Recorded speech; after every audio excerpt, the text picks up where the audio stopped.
Orcs Chosen by Celeste King. Brawny orcs, defiant destiny, and a romance so unexpected it'll make anyone's tusks tingle? That's what I'm talking about. You know what, Samara? I just can't pin you down. What do you mean? Dark elves, orcs, vampires, demons. Do you even have a type? That's for me to know, Aeroth. All I know is that you love getting unabridged audiobooks from worldsofprothika.com, which, by the way, is where you can find the uncut version of Orcs Chosen with all of the spicy scenes intact. Not to mention that 30% discount with discount code YouTube30, given exclusively to our YouTube audience. Leave a like and comment to show your support. Let us know what you think of our narration. This is Celeste King's Orcs Chosen. Chapter 1. Ragnar. Retreat! The word stabbed at my soul and ripped my spirit in two as I yelled it days ago. And now, all this time later, as our ever-shrinking camp moves, the pain still echoes through me. But I must conceal this from the group of orcs around me, my people. They look to me for strength and courage, so I must remain steady as I march them away from another defeat. This earth the humans used to call lush is nothing but a devastated wasteland. And yet, the dark elf attacks threaten to destroy it even further, just as they did when they pushed us from Prothika. Now they followed us here, seeking to destroy what's left.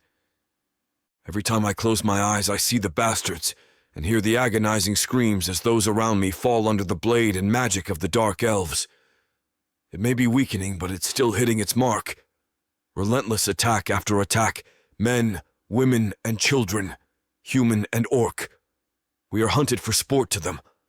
I hate this heavy rain that falls on my face as we shuffle across these wastelands south. Cowards running from an enemy we can't yet defeat. I must find a way. 4 days and nights, the children and my men are exhausted, yet they still carry the children even though I know their legs ache, and their backs are almost at their breaking point. I also know what they are thinking, but they keep it to themselves. They are good men, and I will not let them down. I stop, turn around, and look at the huddled masses behind me, soaked to the skin, worn out, and hungry. It's getting dark. They need rest. I scan the area, trees to the west that will provide shelter, and as I sniff deeply, I catch the scent of fresh water in the air. It must be close by. Listen, I bellow. My voice travels down the line, and I watch their eyes look up, waiting for my words. We rest here for the night. I see the relief on their faces as they fall to the ground. Take the children into the cover of the trees, I shout. Hakor and Rannik, you'll find fresh water due east. The rest of you get the gear into cover and set what shelter you can. I watch my orcs snap into action, carrying the children to the shelter. The humans do their bit, hauling our gear, and the human women start setting up what they can of a kitchen. Eric, grab your bow. You're coming with me. I watch as Eric, one of the only humans I can call a friend, smiles, grabs his bow, and stands at my side. I trust you will be lucky today, Eric, I ask him. You can count on me, Ragnar, he replies. And I know I can. He's the best shot I have ever met. I've seen him take down countless elves in battle and numerous deer for supper. It sounds like the animals are active toward the west. What do you think? I say. I think you'd be right, old friend, Eric replies.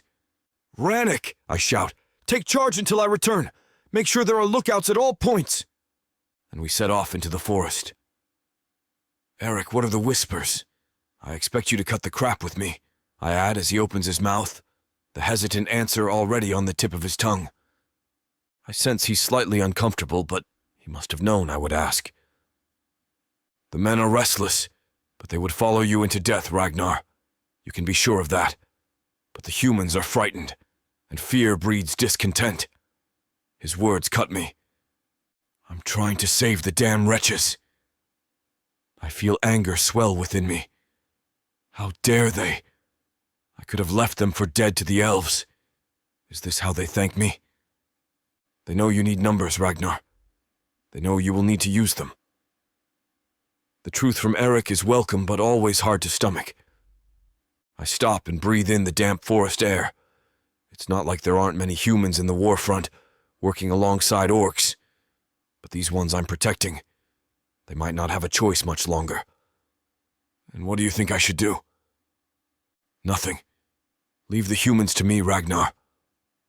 Eric assures me. You look after the orcs. They need you now more than ever. I rest my hand on his shoulder, thin and bony.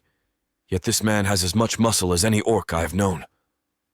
One day, Eric, I will have the means to reward you well, I tell him. You've done enough for me.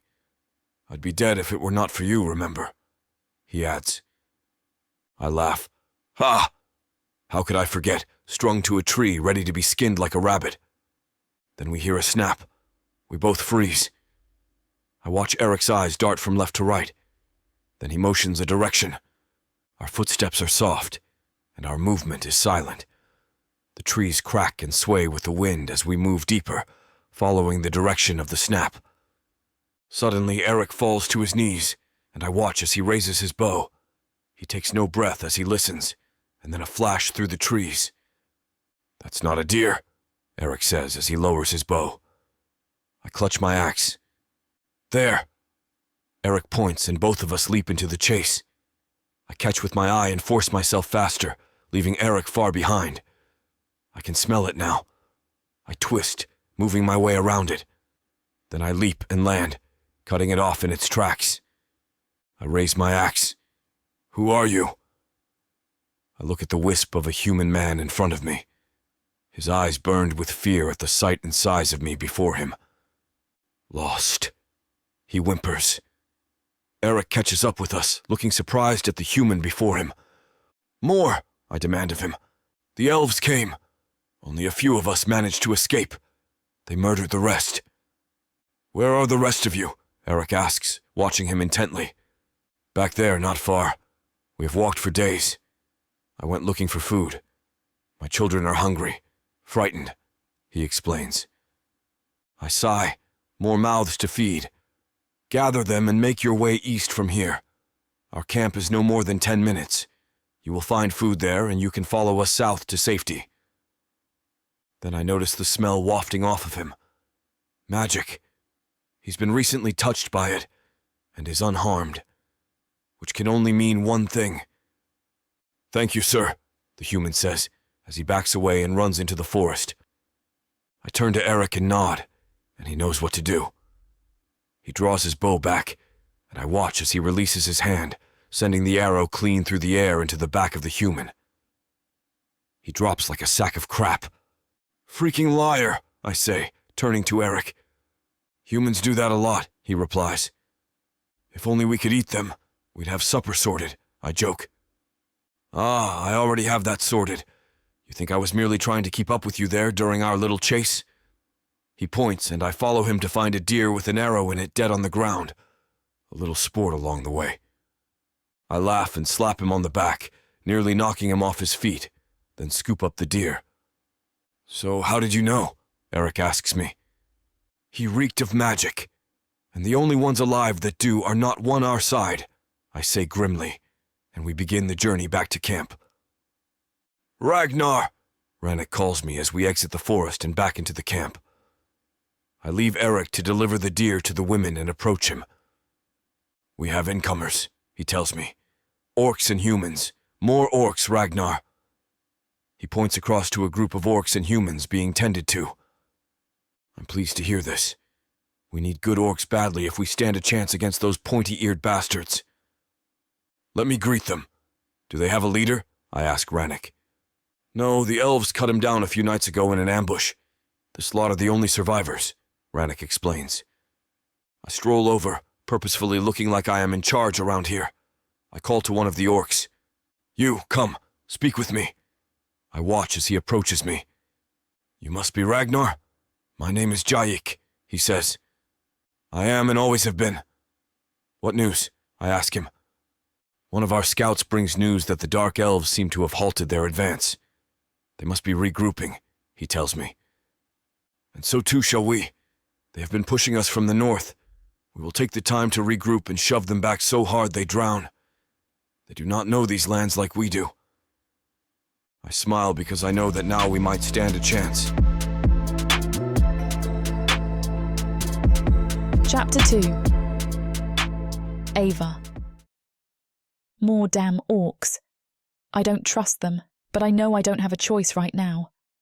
At least there are humans among them, and they seem okay. Safe for now, at least. Hedging their bets, like I am.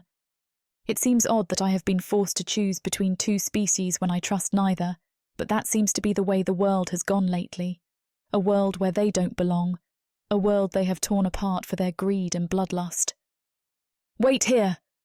One of the orcs yells at us. Brutes strutting around, barking orders at us, as if we were dogs. A time soon will come when we rid this world of his kind for good. But I'm not willing to let the dark elves do that for us. I don't want to exchange one evil for another. I watch as the others sit and do as they are told. They rarely speak. The nightmares most likely replaying in their heads. Each a former shadow of themselves, forced to walk a path of bones and misery. Among them, I notice a young girl holding back tears and rubbing her leg. I rush over to tend to her. "Hello, what's your name?" I say as I kneel before her. "Gal. My leg hurts," she says as she looks deep into my eyes. I can sense her sadness and pain. "I'm sorry to hear that, Gal, but I can help you with that," I tell her softly. Her ankle looks swollen, and I know that it needs some support. "Please, yes, it hurts bad," she tells me. "Okay, you wait here and I'll be right back," I reassure her. I stand and look around.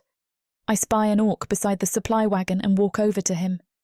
It's not lost on me that he eyes me as I approach. His gaze scrapes down my body, despite the mess I know I am, and that, at least, I can use to my advantage. "I need some bandages, please," I ask him politely. He pulls an unconsidered face. "Sorry, don't have any." I know he is lying. "What do you mean you don't have any? I've seen that you have bandages." I point to an orc with his arm bandaged up.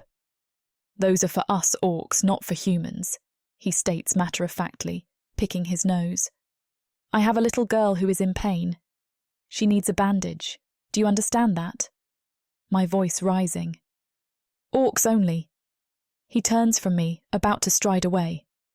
"Listen, you hunk of green crap, I need bandages, and I don't give a damn if you say they are just for orcs or not." My raised voice is attracting attention, unsettling the orc, who doesn't appear to like the attention. Okay, don't make a scene. I'm on thin ice as it is," he grunts, spit flying out of his oversized mouth. He stands aside and waves me through to the supply wagon. "Thank you," I politely tell him. "Damn humans," he mutters under his breath as I pass out of earshot. I search the wagon and find the bandages, pass the orc again without a word, and hurry back to the child. I kneel, and I can see she is holding back tears. "It's okay. You are a very brave girl." I smile, and she smiles back. "Now let us make you all better." "Thank you," she tells me. I gently remove her shoe. It's swollen, so I rub it a little and feel her flinch, then wrap the bandage tightly around it. "You're doing great. Now you need to rest and heal," I tell her. I don't ask her where her parents or brothers and sisters are. We don't ask those questions anymore. The answers are too painful. Yet no matter how hard you try, as I sit and look into the face of this innocent little girl, they come, the nightmares, the flashes of those horrible things that came before. In her face I see Ellen, my sister, just a child as she is. And my mother and father, my mind sinks deep into the picture of the four of us. Warm and safe in our little house was our world of laughter and love, until they came. I can hear the sound, sharp and grinding, as they drew near.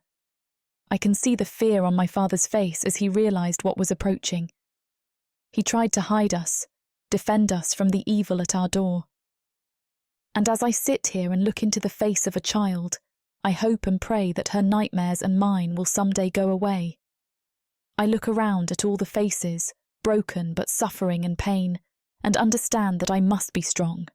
Strong for them and the little girl whose head I stroke. Goodbye for now, I tell her. You be strong and brave. You hear me? I will, she tells me, and I know she will because she is a survivor like me. I stand and look around. I wonder where we are now. It's all starting to look the same. A world being torn apart by battling and blood. I take in this new camp we will be joining. I watch the women cook, and the men tend to fires to keep the children warm. Right, I tell myself. That is precisely what we need to do.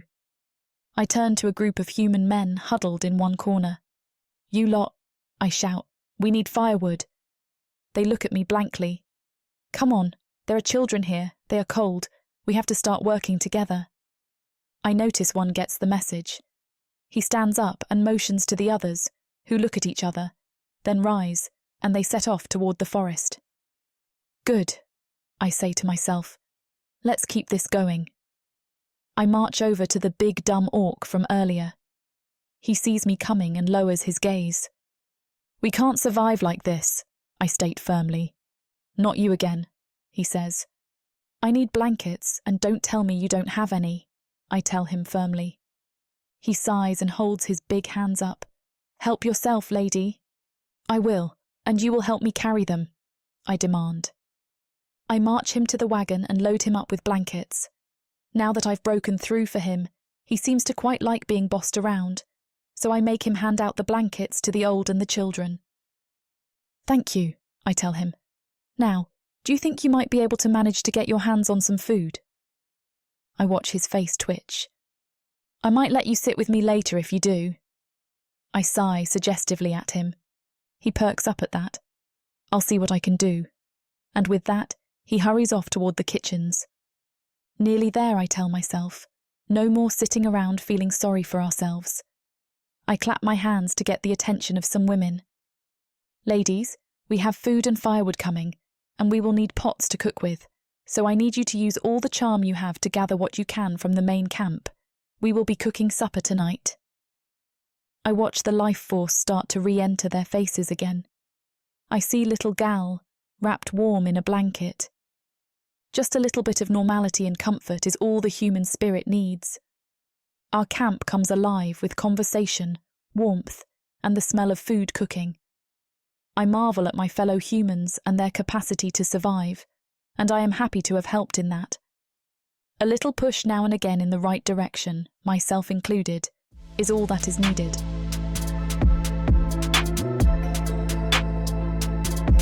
Chapter 3. Ragnar. The heat of the fire is welcomed. It's a cold night tonight again.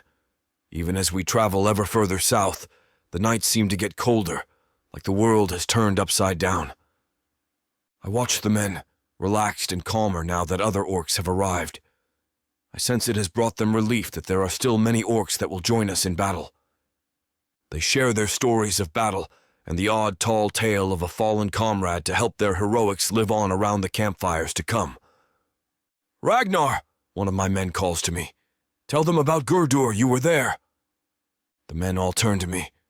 Ah, Gurdur, one of the finest. The world is lost without warriors such as he. I rise, and I feel the warmth of the fire light my face and the respect of my men in my soul. There was no orc braver than Gurdur, tell me. Have you ever faced a whole battalion of those pointy-eared bastards alone? I'd tear those bastards to pieces, one of the orcs shouts. And I'm sure you would, but Gurdur did, I bellow. A few of the human children have gathered around. Their faces are wide with excitement hanging on every word. They had us beaten back. He'd fought solid for 6 hours. But those idiots came, wave after wave, slashing and cutting us down. We were already outnumbered from the start, but by now we were at a place no orc should ever be, on the edge of defeat. I speak slowly and deeply. Dirty freaking elves, another orc shouts. Indeed, my friend, dirty degenerates indeed. But we had Gurdur, the mightiest of all the orcs, stood as tall as the sun and as solid as a mountain, and Gurdur has a plan. I smile. Fall back, Gurdur had cried out. But what did we actually do? We fought to the death. Then he pointed down the hill to a little bridge over the river behind us. Over the bridge! To victory! The mighty war god is with me! Gurdur bellowed at us. What next? One of the human children asks. Well, my boy, you must obey the war god. So we made our way to the bridge. 50 orcs in total trampled over that little bridge. Every orc boot that pounded its wood weakened it. And when we crossed, we turned to see Gurdur take position halfway across, firm. He stood with an axe ready at his side. I pause again. They are all now hushed. I lift my own axe and hold it tight in my hand. And then they came. Twice our number, dark elves swarmed down the hill towards Gurdur and the bridge. But Gurdur didn't flinch as the first elves stormed onto the bridge. I raised my axe in the air. Then, one by one, Gurdur smashed them as they came. Elf after elf fell by Gurdur's hand, until there were all but 50 left waiting their turn, each believing they would be the elf that would bring this orc down. I hear the children gasp for more. You see, pride comes before a fall. Gurdur knew this, and when all the elves were on that bridge, Gurdur brought his axe down upon it, and the bridge fell into the rushing river with 50 elves and Gurdur, never to be seen again. Victory! Hail Gurdur! One of the orcs shouts. I continue. The war god brought us victory, and the brave warrior Gurdur gave us his life. The orcs cheer, and the children join in. I rest my axe and am glad that Gurdur lives on now in the hearts of orc and child. More! More! They shout. No more, I need a damn drink, I tell them as I leave them and grab some ale from a barrel. I stand and look across at the incomers' camp, and they seem to have settled in well. It's good to see them with fire and food. I walk closer. Then I spot her. A woman, a human. Her long auburn hair matches the flames of the campfire, so slender and her skin so light it reflects the moonlight. I'm taken aback. It seems my eyes can't leave her. I take a slug of ale and watch as she refills the bowls of the humans and orcs around the fire with food. A hearty stew, no doubt, to warm the insides on a cold night like this. Rannick, I call out. He's never far from my side. I hear the thud of his boots. Yes, sir, he says, his face very eager to serve in any way. The incomers over there, I say. Yes, sir. Strong warriors, those orcs. They've been through hell, he tells me. And the humans? I ask him. Like us, sir. Picked them up here and there along the way. They seem to be settling in nicely, Rannick says. One in particular, I say, never taking my eyes off her. That one there. Rannick tries to match the direction of my stare. Oh yes, I see. Quite the looker. Yes, she is, isn't she? I agree. She's making herself useful, that you can see, Rannick adds. That orc from earlier, what's his name? I ask. Jaik, I think. I hear he's nothing more than a foot soldier taking to leadership well, given the circumstances, he says. Tell him to come see me in my tent. I'd like a word, I tell Rannick. Consider it done, Rannick says, turning on his heels and heading to the incomers' camp. I take one last look at her across the camp, frame her vision in my mind, and head towards my tent. I need another drink. It's been a long day, and with the elves halting their advance, I have the chance to get some sleep. A few glasses will see me over, but I need to know more about that woman first. I pour a drink, sit, wait, and enjoy the peace. A soldier's life shifts quickly between the unbearable sound of battle and the silence that comes after. Both can drive an orc mad if he's not careful. I've always been careful and used both to my advantage. The peace is broken by Rannick flicking back the tent flap and hurrying in a nervous-looking Jaik. Thank you, Rannick, that will be all. Go get yourself a drink. There will be no elves tonight to shock us from our sleep, I tell him. He looks pleased as he slips back out of the tent. I look at the uptight Jaik. Relax. Drink? No, thank you, sir, I don't drink, he tells me. An orc who doesn't drink, that's a first, I joke. Let's just say I prefer myself sober, sir, he says, and I get it. There's a woman that came with you, auburn hair, slim build, I say, gulping my cup. The one who's taken charge of the humans? Yes, I know you who mean, he says with a slight smirk. I relax back in my chair, trying to squash the anger rising in me when I see the desire flicker in his eyes. Who is she? I ask. Can't remember where we picked her up. There's been so many along the way. But she's a help, that I can tell you. Patching folks up, she's a good healer. Makes a good stew as well. He tells me. Good, thank you. That's good to know, I answer, and he seems pleased at pleasing me. Glad to have helped, sir, he says with pride. You're dismissed, Jayek. Get yourself some rest. We have more work coming, I tell him. He nods and exits the tent, leaving me with the feeling that I want to know more about this woman. Something to sleep on. Chapter 4. Ava. Thank you, dear. Gods bless you, the old woman says, as she cradles the bowl I just filled with a ration of the stew we are serving tonight. You're welcome. I try to smile at her reassuringly, but I am distracted. I can feel eyes on me. It is a feeling I've been having recently, but currently is particularly strong. It makes me edgy. I glance quickly around the camp again, but can't find a set of eyes watching me that would plague me so much. I try to shake the feeling and serve the next people in line, but the feeling grows. I find myself glancing around more often now, searching for the source of this feeling. Everywhere I look, I am met with the tired eyes of orcs and humans, fleeing the devastation the dark elves have visited upon us. There are human soldiers alongside orc warriors in our camp, an uneasy alliance forged during wartime necessity.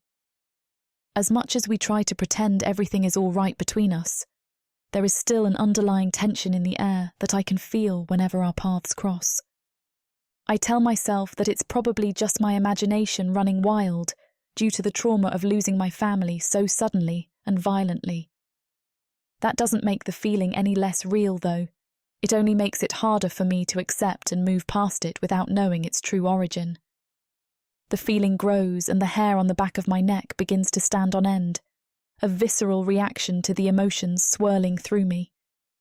I try to shake the feeling again and focus on serving. The next person in line is a teenage boy. He eyes the food hungrily, and I know the regulated portion I've been feeding the others won't come close to filling this growing boy. When he holds his bowl in front of me, I give him an extra scoop, promising myself I'll only take one tonight to make up for the extra portion. He looks up, surprised, and gives me a goofy grin. Thank you so much. I try to smile back at him, but it comes out as more of a grimace, my own feelings still plaguing me. He steps aside and the next person in line holds out his bowl. I feel strange being watched. I feel strange in this camp, an apple without a tree, a paddle without a boat, alone in a crowd of people. What would happen if I was taken captive? Or killed? Would anyone notice? I remind myself that of course they would notice. I am one of the only healers in camp. Quickly after bandaging Gal up, I was recruited to look over the injured among us, just as I had on the journey, and now my position among the camp has made itself known. Eventually someone would need medical attention, and then my absence would be noted. I smile wryly and turn my attention back to helping those who needed it most. There is no guarantee of the time left to any of us, and I will try to use mine wisely. Helping and healing others. The feeling grows to tantamount proportions, and I glance around the crowd again. This time I spot the eyes watching me. They belong to an orc battalion leader. His name is spoken in hushed and respectful tones around the camp. They say he is a brilliant leader and brave warrior, and he is watching me. His green skin is slightly darker than other orcs I have noticed. It is marred by a few scars I can see on his arms, and one jagged scar that runs down his cheek. His amber eyes practically glow, and I can feel them cataloguing my movements as I serve dinner. He is built like a tower, one group of muscles stacked upon another that leaves him with a truly imposing figure. Attractive. The thought flies through my head before I can stop it, and my cheeks flush in embarrassment. I am not usually one to waste time finding men attractive, especially orc men. I quickly return to serving the others, but still feel his gaze upon me. As the line thins, I see his body move in my peripheral vision. He approaches me and stands to my side, out of the way of the remaining people and orcs in line, and I don't recoil. The reaction shocks me since I've never been near an orc that doesn't make me want to snarl with disgust. I have settled in the days we've been at this camp, working alongside them. But something about this orc is different. "I saw what you did tonight," he said in a deep, gravelly voice that does nothing to lessen my initial attraction to him. I work to maintain a poker face. While giving extra portions isn't a punishable offence, he doesn't know I'll be taking it out of mine, and equally the balance. I wonder for a second how much trouble I have gotten myself into. "That was very kind of you," he says. I shrug, not sure where he's going with this, why he is talking to me and why he has been watching me. "Kindness is so rare in times like these," he remarks. I risk a glance at him. It is a mistake. Up close, he is the definition of masculine perfection. He is watching me carefully, like a true battle general making decisions about his next troop movements. I suddenly realise I am the centre of a focus much more intense than I originally thought. "My name is Ragnar," he announces proudly, and looks at me pointedly, waiting for me to introduce myself. "I'm Ava," I tell him. "Ava," he says slowly, rolling my name around his mouth like he was savouring the finest dessert. I feel my cheeks heat again. "I am a battalion chief," he begins, and I giggle before I can stop myself.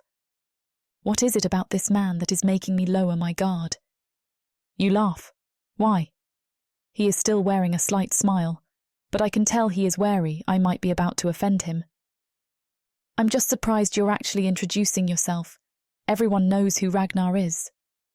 He smiles fully then, and I can see I've appeased him. "What is your role in the camp?" he asks directly. "I'm a healer," I answer. "But you are serving dinner," he points out. "No one needs healing right now, thank the gods," I explain. "So you serve dinner instead?" he questions. "I help where I can," I shrug. The last of the humans and orcs have cleared the line. There is half a scoop left in the pot. I hold it up, offering it to Ragnar, but he shakes his head. I nod and pour it into a bowl and carry it and the pot to the kitchen. On the way, I slurp down the stew. "Is that all you're going to eat?" he asks. "For tonight," I answer. "Because you gave an extra portion to the boy?" He cuts to the quick of the matter. I shrug and blush slightly. I leave the bowl and pot in the hands of the kitchen staff and hurry toward the medical tent, half hoping Ragnar would lose interest in me and leave. He doesn't. He keeps pace with me and only stops when I stop outside of the medical tent. "Why are you a healer?" he asks, his focus entirely on me. I know he is asking what decisions brought me to my chosen profession, but they are all too deep for this conversation. Instead, I give him my standard answer. "I have a desire to help.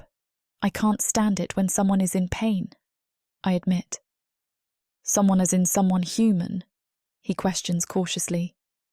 "Someone as in anyone, human or orc alike." I cross my arms over my chest.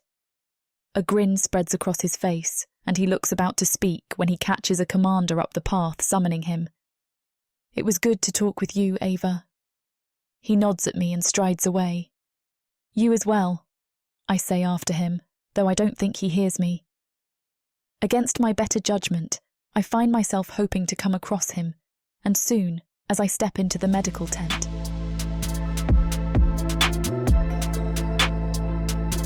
Chapter 5. Ragnar. "Where are you off to in such a hurry?" Eric asks me. I grimace internally. Since I met Ava earlier, I've wanted nothing more than to return to her company. I had not realized I was being so obvious as to garner the notice of Eric as we finished another excursion into the woods. I was just going to see a friend, I tell him, keeping it intentionally vague. A friend, huh? He raises his brows and snickers. It's obvious he thinks I am meeting a woman for a quick fix. That couldn't be further from the truth, but if I told him I was seeking out a woman, just to be around her, I was sure to be laughed out of my rank. It's not like that, I excuse.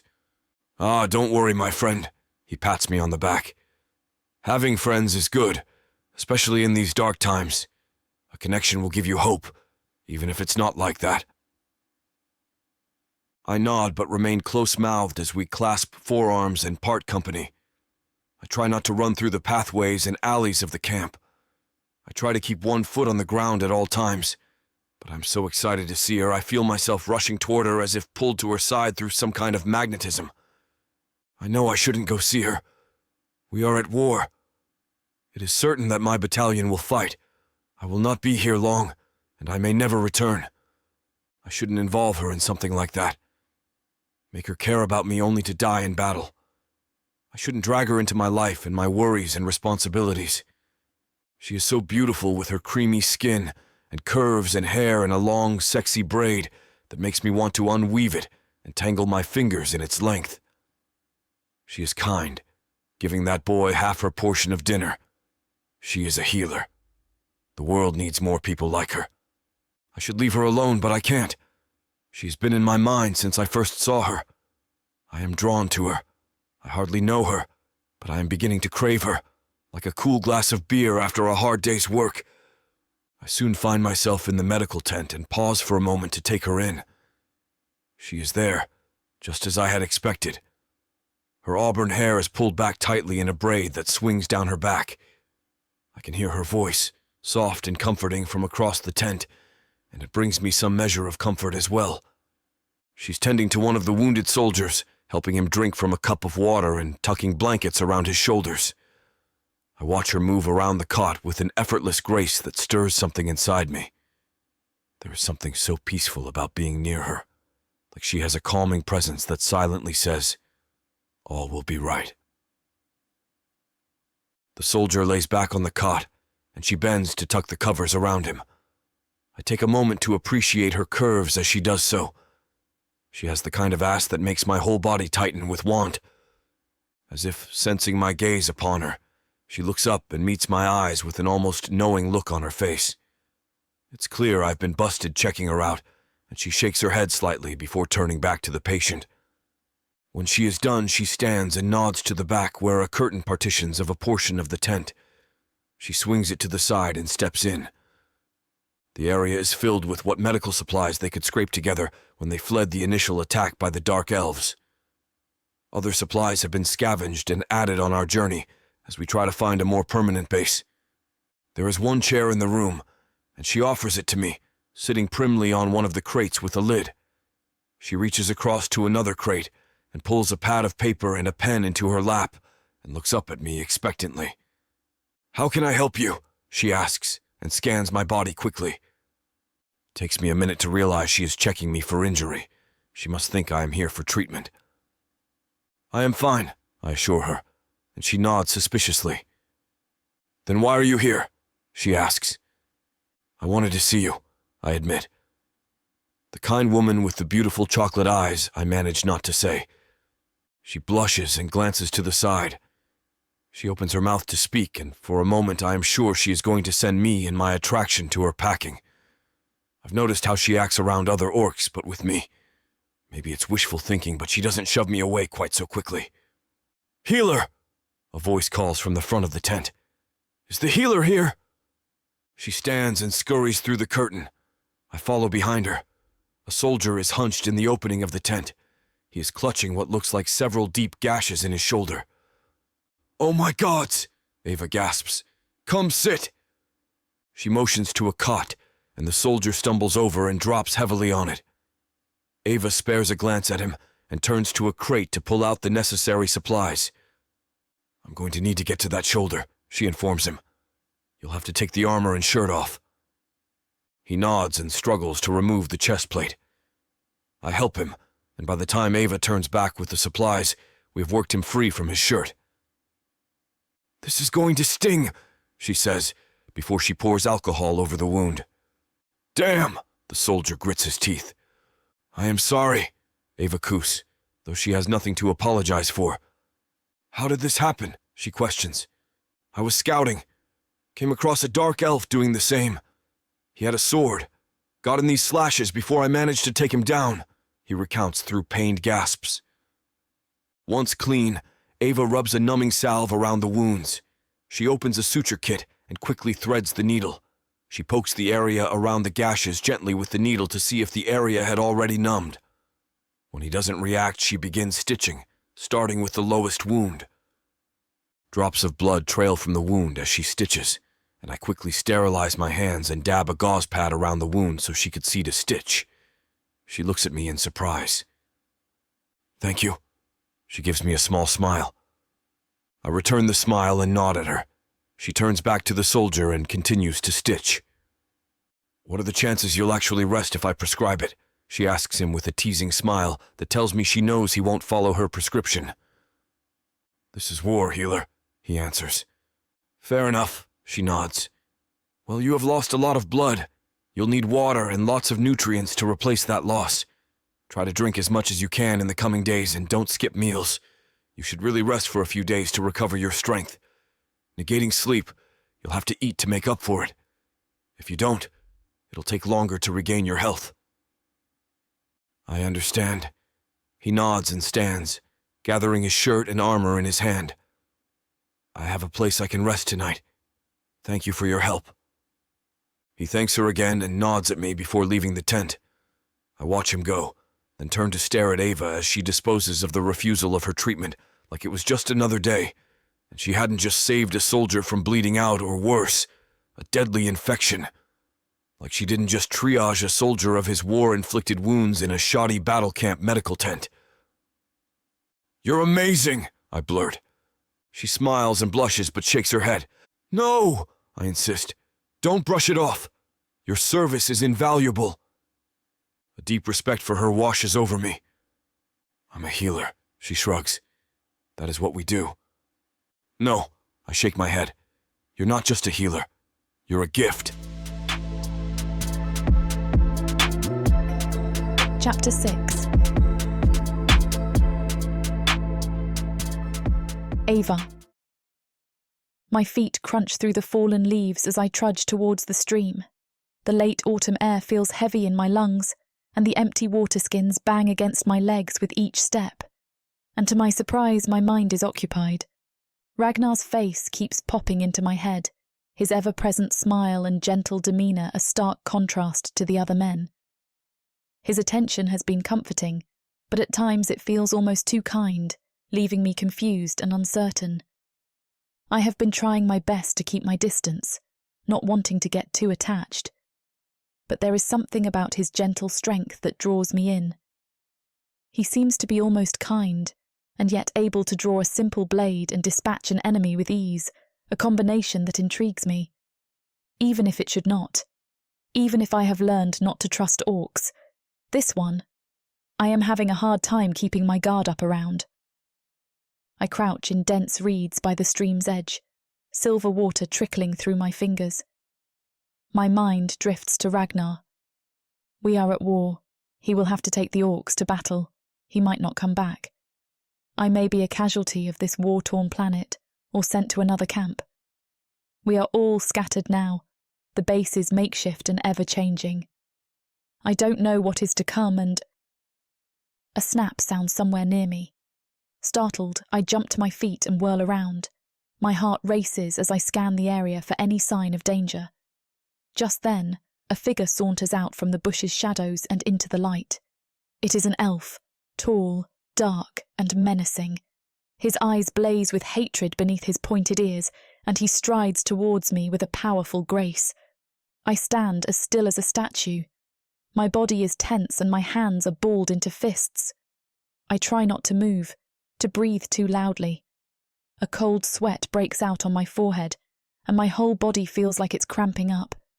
I need to move before he sees me, but the sound might draw his attention. I'm running out of time, out of places to hide. Too late. The elf's teeth glisten in the light as he snarls, his eyes finally landing on me. He lunges at me and pins me down on the ground with ease. The weight of his body presses down on me, crushing the air from my lungs. I struggle against his grip, but it is like trying to move a boulder. "What do you want?" I gasp, but he doesn't answer.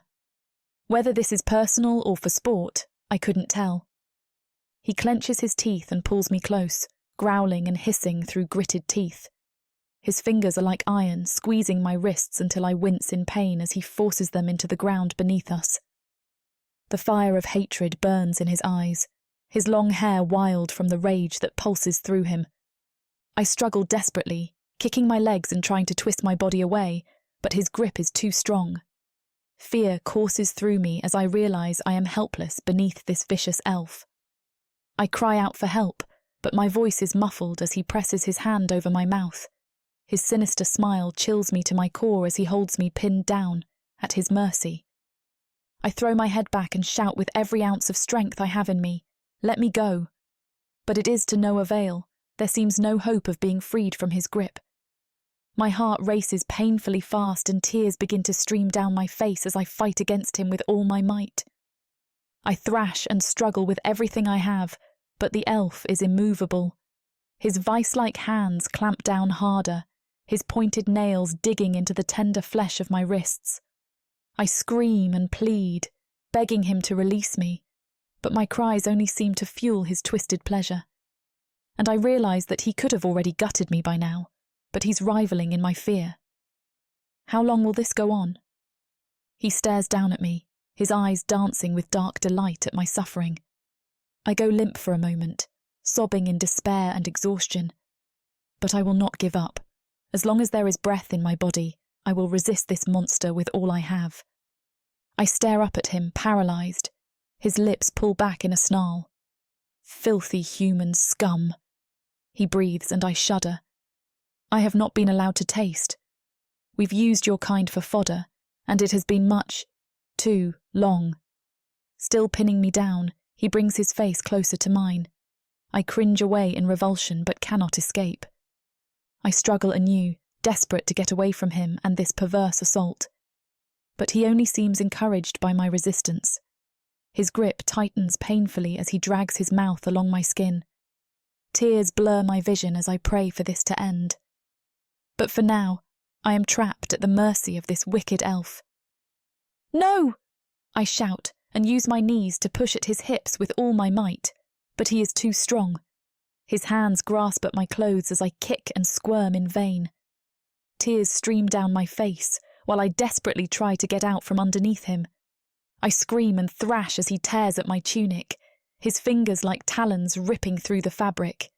His eyes blaze with twisted desire. I beg and plead for him to stop, but my cries have stirred him into a frenzy. In the blink of an eye, a sudden gust of wind brushes against my face, carrying with it the telltale signs of impending danger. I barely have time to react before a deafening thud reverberates through the air. An axe, gleaming with a deadly edge, has found its mark in the elf's shoulder, violently wrenching him away from me.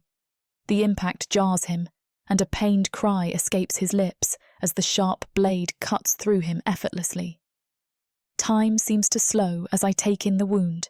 It's deep, but nothing he couldn't recover from.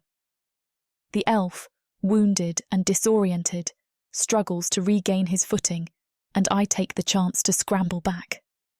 A twisted mixture of shock and horror fills my senses as I realize the gravity of the situation. Who else is coming? But as I turn, I'm relieved to see who threw the axe. Ragnar doesn't look at me as he stalks forward, his eyes focused on the elf. With a swift and practiced motion, he retrieves his axe from the elf's shoulder, the blade drenched with crimson. Blood pours out of him, but the elf still smiles as he stares at Ragnar. My gut twists, my body screaming at me to recoil as the elf lifts a hand. Black shadows dance there, but the magic is weakening with its yielder, and when he lashes out at Ragnar, the orc sidesteps his attack. The dark elf snarls, stumbling slightly, and in a decisive stroke, Ragnar slices through the air, severing the elf's head from his body. The head rolls across the blood-soaked ground, and I blink as I stare at it. A feeling of triumph, not disgust, washes over me. Ragnar still stands before me, not quite looking at me as he surveys the area around us. I realise he must be listening for more, ready and poised for the next attack. And instead of feeling afraid, I feel safe. This is the warrior I have heard of. This is the other side of him. It should send me running. It reaffirms that he is just a brute, an orc like I've known. And yet, as Ragnar then drops his axe to the ground and turns towards me with an intensity that makes my heart soar, I don't feel an ounce of fear. Raising my eyes to his, I see ferocious protectiveness mingled with tenderness there. This bold warrior came to my rescue without hesitation, cutting down my tormentor in one swift stroke. His axe may be bloody, but his touch is gentle. Gazing at his beloved face, relief bursts through my chest, filling my lungs with something sweeter than air.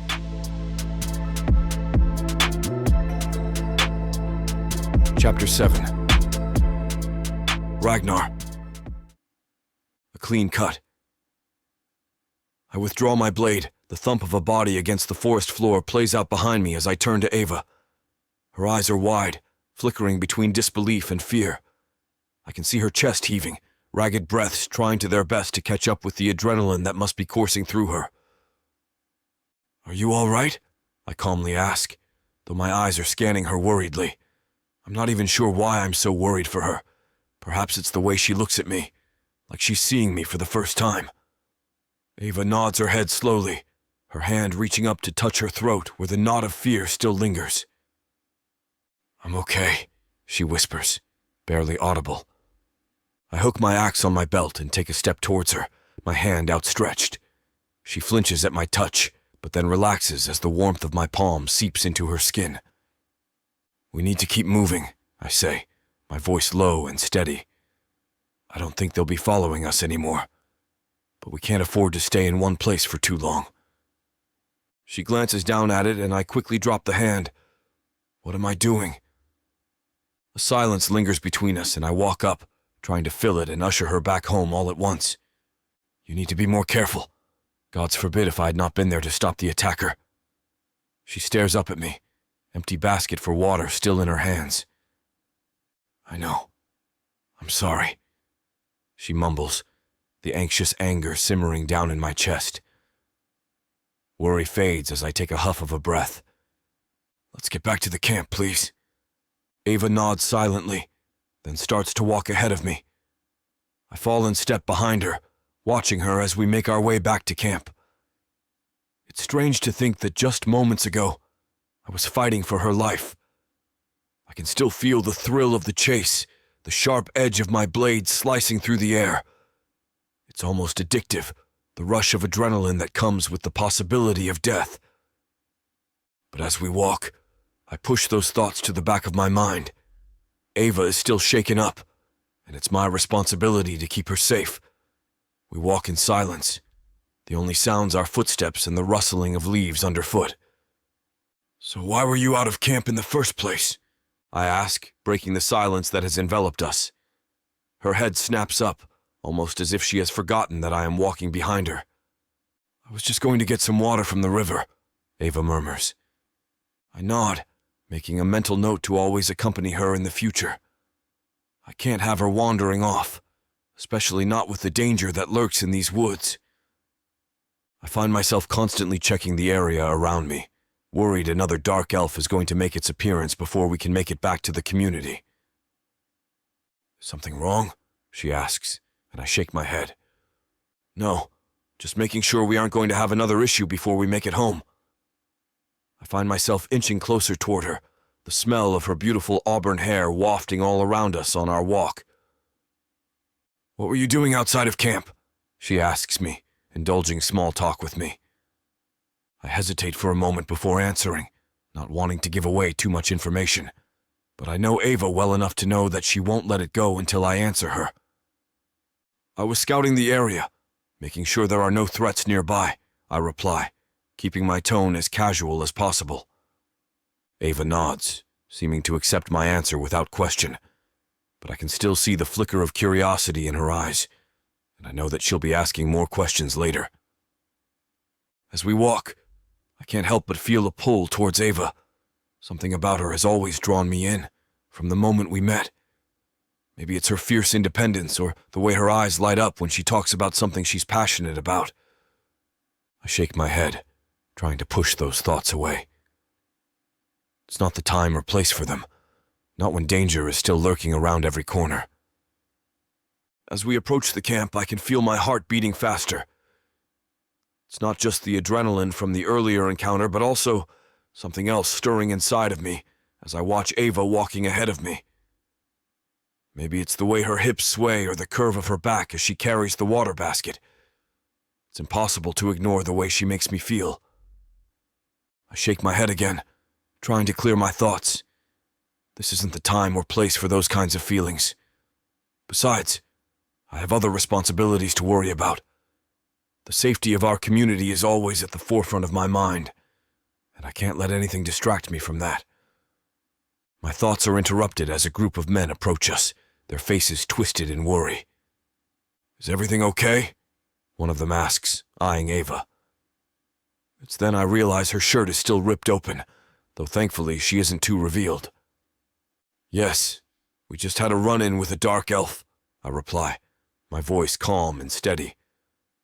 The men nod and move to stand guard around us as we make our way into the camp. I can feel Ava's eyes on me, the unasked question burning in her gaze. But I can't bring myself to look at her, not when my thoughts are so consumed with her. As we make it back to camp, I can feel a sense of relief wash over me. We made it through our encounter with the dark elf relatively unscathed, and I didn't see signs of any more of those bastards out there. But even as I walk through the gates of the camp, my mind is still on Ava. I know that I shouldn't be thinking about her in that way, but it's impossible to ignore the way my heart races when she's around. Still, I can't be getting closer to her, and I'm not even sure she would want me to if the circumstances were different. I try to push those thoughts aside as we make our way into the camp, but they continue to linger in the back of my mind. As we reach the center, the hustle and bustle of the day winding down is in full swing. Children are running around, playing games and laughing. Women are cooking food over open fires, the smell of roast meat and vegetables wafting through the air. Men are gathered in groups, discussing the latest news and tactics. It's a scene that I've become accustomed to, but with Ava by my side, it all feels different. I lead her to her tent, making sure she's settled in with a warm drink and some food. She must be scared and tired, and I stay with her, trying to offer her comfort. As she eats, I can see her starting to relax, the fear slowly ebbing away. "You're safe now," I whisper, hoping to reassure her. She nods, her eyes meeting mine. I can see the gratitude there, and it makes my heart swell with pride. I stand to leave, but before I can, Ava reaches out and takes my hand. "Thank you," she says quietly. I nod, squeezing her hand before pulling away. As I exit the tent, I can feel her eyes on me, but I don't look back. A smile creeps on my face as I head back to my own tent, far enough from the rivalry that I know it will be peaceful. I scrub my body clean and polish my weapons and armor, but the whole time, Ava is the only thing on my mind. But even as I lay down on my bedroll, I can't stop thinking about her. The way her hair falls in soft waves around her face, the curve of her lips as she smiles, the kindness in her eyes. It's impossible to ignore the way she makes me feel, the way my heart races whenever I'm near her.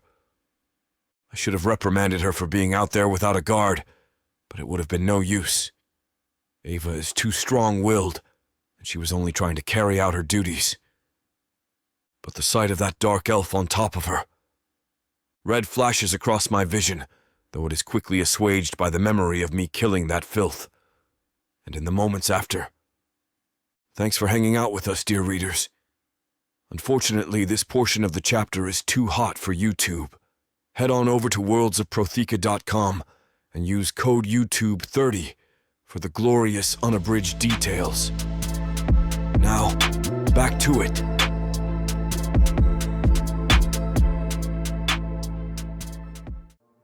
There isn't much left of the world after the orcs came. Savage. Brutal. Merciless. If you're a woman, you're property. Even to other humans. What happens when an orc stakes his claim on a human woman? Who would dare to stop him? Me.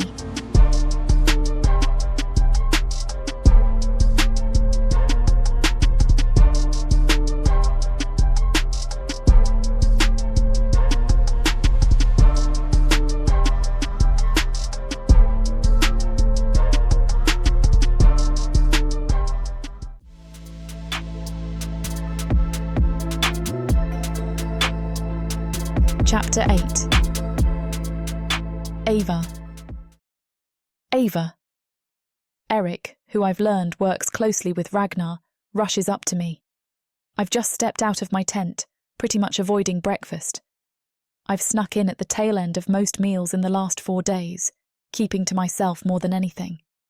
Everyone seems to assume it's because I was attacked, the news of that spreading rather quickly.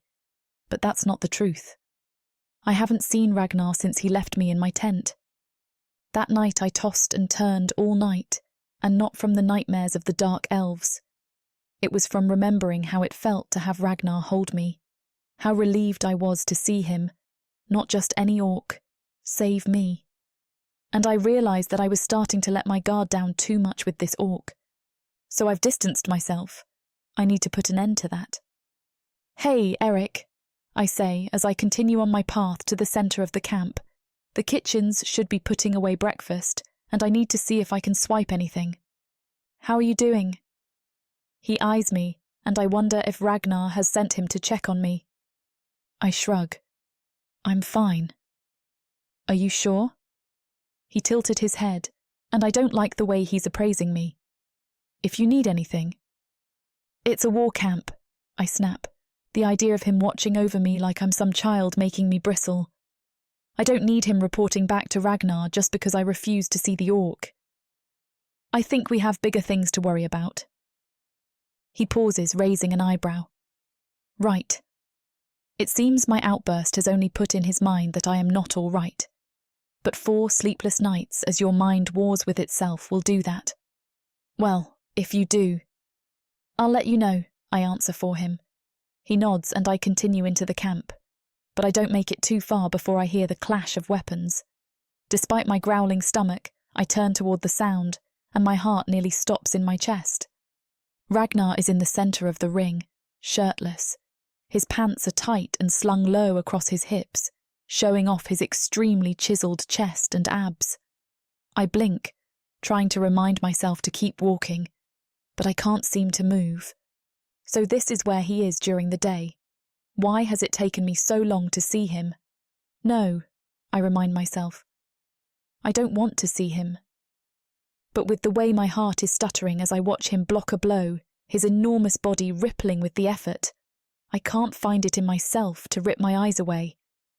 "You're leaving your side open," he barks. I step closer, craning my neck to get a better view of the fight. A part of me wants to turn around and leave, but my feet seem to be glued to the spot. Every time Ragnar moves, I can see the muscles in his arms flexing, the veins popping.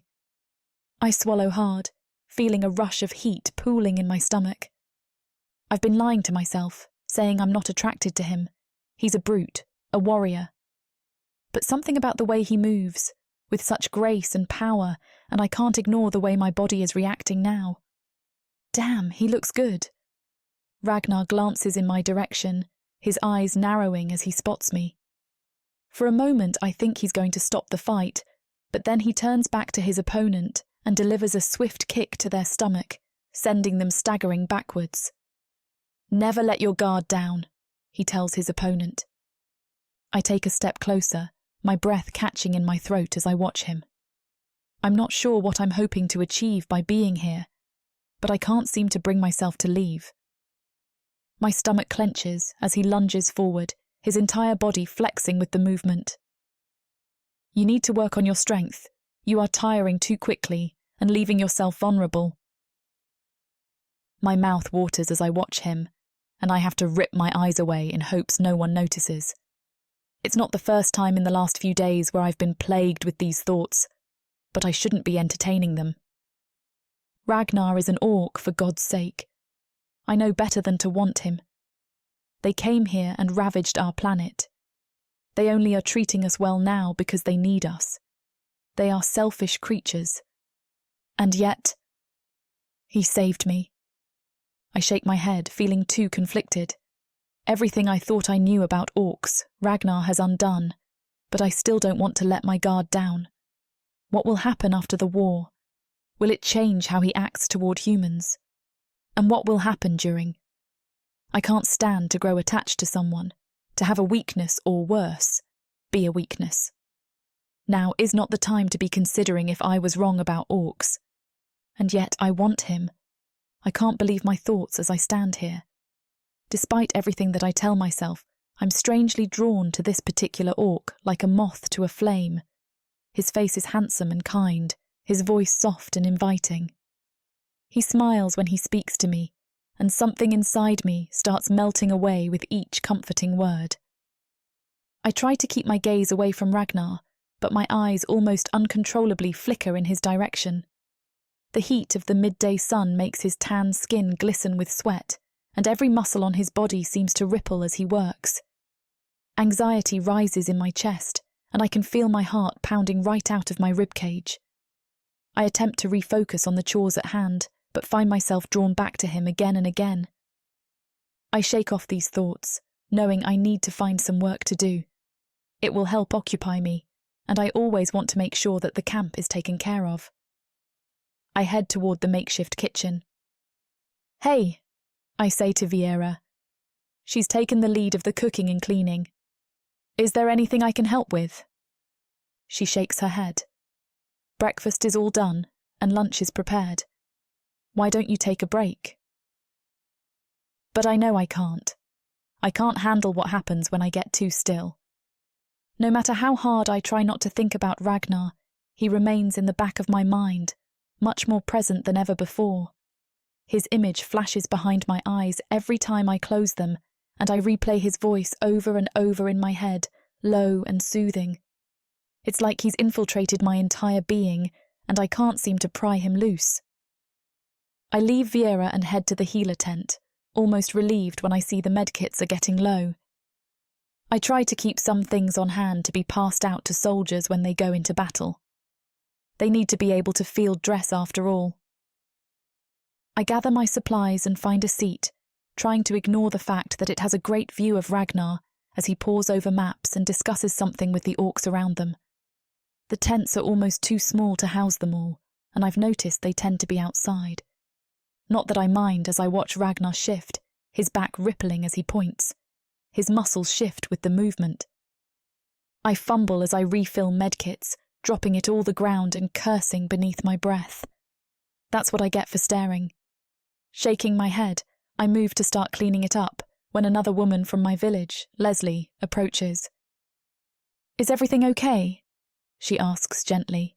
"You've seemed distracted." I suck in a deep breath. I grew up around Leslie, but I didn't really know her. I'm not sure how to respond. A part of me wants to confide in her, but I know better. Instead, I just say, "I have a lot on my mind." She smirks as we finish picking up everything I had dropped, and instead of standing and walking away, she sits back on her heels. "Would it have anything to do with the orc that keeps looking over here?" My eyes widen, and I feel my face flush. I will myself not to look at Ragnar as I gulp, and Leslie quickly adds, "I don't mean to pry. I just thought that something was going on." I quickly shake my head. Nothing's going on. It would be okay if it was, you know. She braces her hands on her knees. There's nothing wrong with wanting a little comfort in times like these, and I hear that orcs are especially good at that. Heat floods up my neck, and I fight to suck in a decent breath, even as an image of Ragnar, muscles bulging and tall, flashes in my mind. I don't doubt that, but I am far too busy to worry with it. Well? Leslie pushes to her feet. You might want to tell him that. My gaze darts toward Ragnar as she walks away, and I see him nod to the orc he is talking to, his eyes on me. He claps the orc on the shoulder and then starts in my direction. Instantly, panic grips me. I still haven't sorted through my feelings for him, nor do I think I can handle being around him right now. My head is a mess, and I need some time to sort through it. I quickly put away the medical surprise and start off toward the edge of the camp before he reaches me. I don't dare look back, even as my body screams for me to. My attraction to him has become more and more apparent. All the more reason to distance myself. My heart is racing, my stomach filled with nerves, yet there is a sliver of longing and anticipation that comes with it. Allowing myself to turn around and look at him again would only make things harder. But the temptation is too strong. I take a deep breath before hurrying off to the safety of my tent, not daring to look back even once.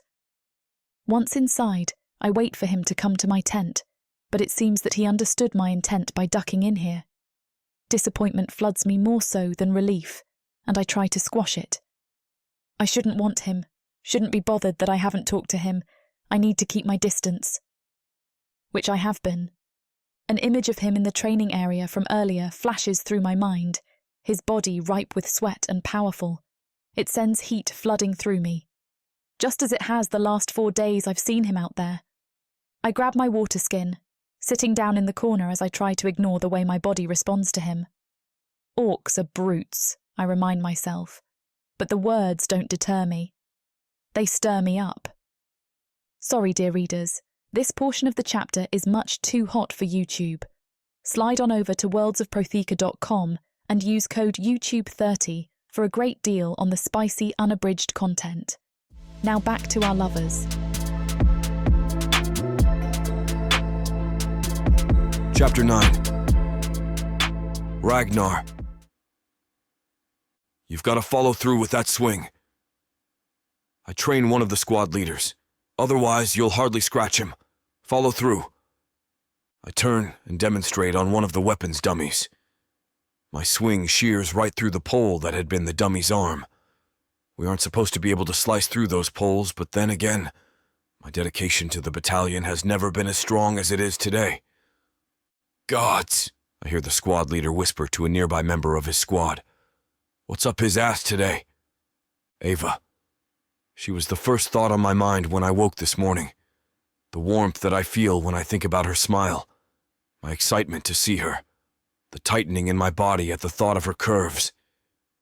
Then I remember how she turned away from me. How I haven't been able to do more than get a glimpse of her in 6 days. She clearly isn't interested in me or what little I could offer her. It is probably for the best. I refused to chase after her like a schoolboy, so instead, bright and early this morning, I roused the battalion and threw myself into training, pushing myself harder and more vigorously than ever before. I refused to rest, and we worked through drills until every member of the squad is panting and dripping sweat. After a quick dip in the river to wash the sweat off, I pore over reports of elvish advancements in the northern territories. I dine at my desk to keep from seeing her and work until I've dispatched all my correspondence. Somehow there is no work left for me to hide behind. By the afternoon, I'm going mad, so I seek out Eric. I'm going to scout the perimeter, I inform him. Eric keeps the camp in line, and though I answer to no one, I don't want to just leave. Why? He asks. We had men out there this morning. I haven't been out there recently, I tell him. That's why we have scouts. He's one of the few that would argue with me. I half expected him to offer to come with me, not fight me on it. I know, but I'd like to check our defenses, I tell him. I'm sure they are as you ordered, he half-heartedly responds as he gestures for me to walk with him. I can't go right now. I can check on them personally. I clap him on the shoulder. You should be here anyway. Someone has to watch the camp. I know I shouldn't go out alone, but if I don't get out of the camp, I will go crazy with thoughts of Ava. I can't take it. I need a distraction. Something to tackle, fix, or destroy before I go to find her and tell her exactly what I think of her, turning her back on me and scurrying away like a coward. Eric scratches the back of his head. If you can give me a few hours. I have to get out of here, I admit. He stops and turns to face me, a glint in his eye. Oh, I think I understand, he chuckles. Is there going to be some disgruntled woman running all over camp claiming you loved her and left her? Hardly, I snort. It is quite the opposite. If anyone has been left, it is me. Oh, it's like that, is it? He gives me a dirty grin. Wanted another taste, but she was over it? Something like that, I grimace. The truth is much worse and something I'd like to be too busy to face. All right, Eric huffs and nods at me. I know you aren't going to want to take anyone with you, but please tell the guards where you're going. And I know I don't have to tell you that if you aren't back by dark, I'm coming after you. We can't lose our battalion captain because of a human woman. I won't be gone long. We clasp arms and I hurry out. Scouting has been my specialty before I began to move up in rank. It allows me a kind of waking meditation that I can find nowhere else. The quiet of the forest, sinking into my senses, it opens my mind to more. Slowly but surely, ideas always begin to form, and solutions come to me amidst the forest quiet. Problems which might have felt overwhelming always seem easily solvable after some time away.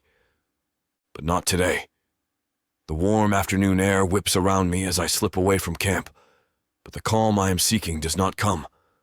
My body slips into a state of calm, relying on my senses easily, but my mind does not follow suit.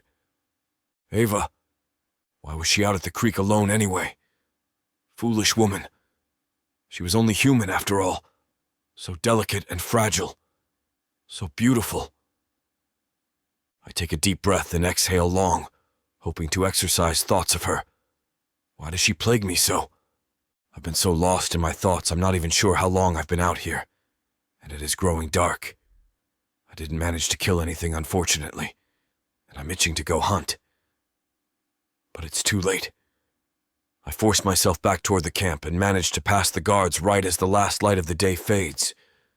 Though the time in the forest did little for me, and as I walked to the camp, I resolved to stay away from Ava and shut down any and all thought of her. I have a battalion to run and the security of the camp to ensure. There is plenty to occupy my time. I start toward my tent, taking the path that leads past the campfire, and I glance over the crowd. She is there, circulating amongst the crowd, treating minor scrapes with bandages and checking over those with small ailments. Like the snap of fingers, all my resolutions to myself dissolve, and I stand and gape at her. She is so gorgeous she appears to glow, and I'm surprised the rest of the crowd isn't staring at her with the same wonder I feel. Her hair hangs down her back in its usual braid. She's wearing a pair of pants that hugs her ass tightly and causes my mouth to go dry. She applies a bandage to a young boy, and he says something that makes her laugh. She throws back her head, and I can hear the tinkling of her laugh even from here. It warms my chest. I imagine being the one to make her laugh. She bends over and applies a kiss over the Band-Aid and smiles. The parents of the girl thank her, and she pats them on the back as she continues through the crowd. The reality of my situation creeps back in on me. She doesn't want me, and my life is too dangerous for her. Frustration fills my mouth with a sour taste, and I storm away. The officer's tent is only one path away from mine. I stop in and grab a bottle of spirits before stomping to my tent. A group of men from one of my squads see me, but they must recognize the mood I am in and let me pass without a fuss. In my tent, I pull the cork from the bottle and down 3 gulps before I even feel the burn of the alcohol. I keep thinking that the more I drink, the less I'll think about her, but I fall asleep with her laughter in my head. Chapter 10. Ava. I make my way through the busy camp, scanning the groups of people for a familiar face. My eyes land on Cassie, a girl around my age who is scrubbing linens by the central fire pit. I've made it a point to get to know everyone in this camp, especially as the healer, and I've learned that Ragnar personally saved her. He found her injured in the woods. I know I shouldn't, but a part of me is aching to ease the inner turmoil plaguing. Maybe if someone said a bad word about him, I could get him out of my head. I approach slowly, hesitating before calling out to her. "Hey, Cassie, how are you holding up?" I ask gently. She glances up, a small smile forming on her tired face. "Oh, hi, Ava, I'm doing all right, just trying to keep busy." "I understand that." I nod, immediately stepping up next to her to help scrub a linen. "I was actually wondering if I could ask you something." Cassie raises her eyebrows curiously. "Sure, what is it?"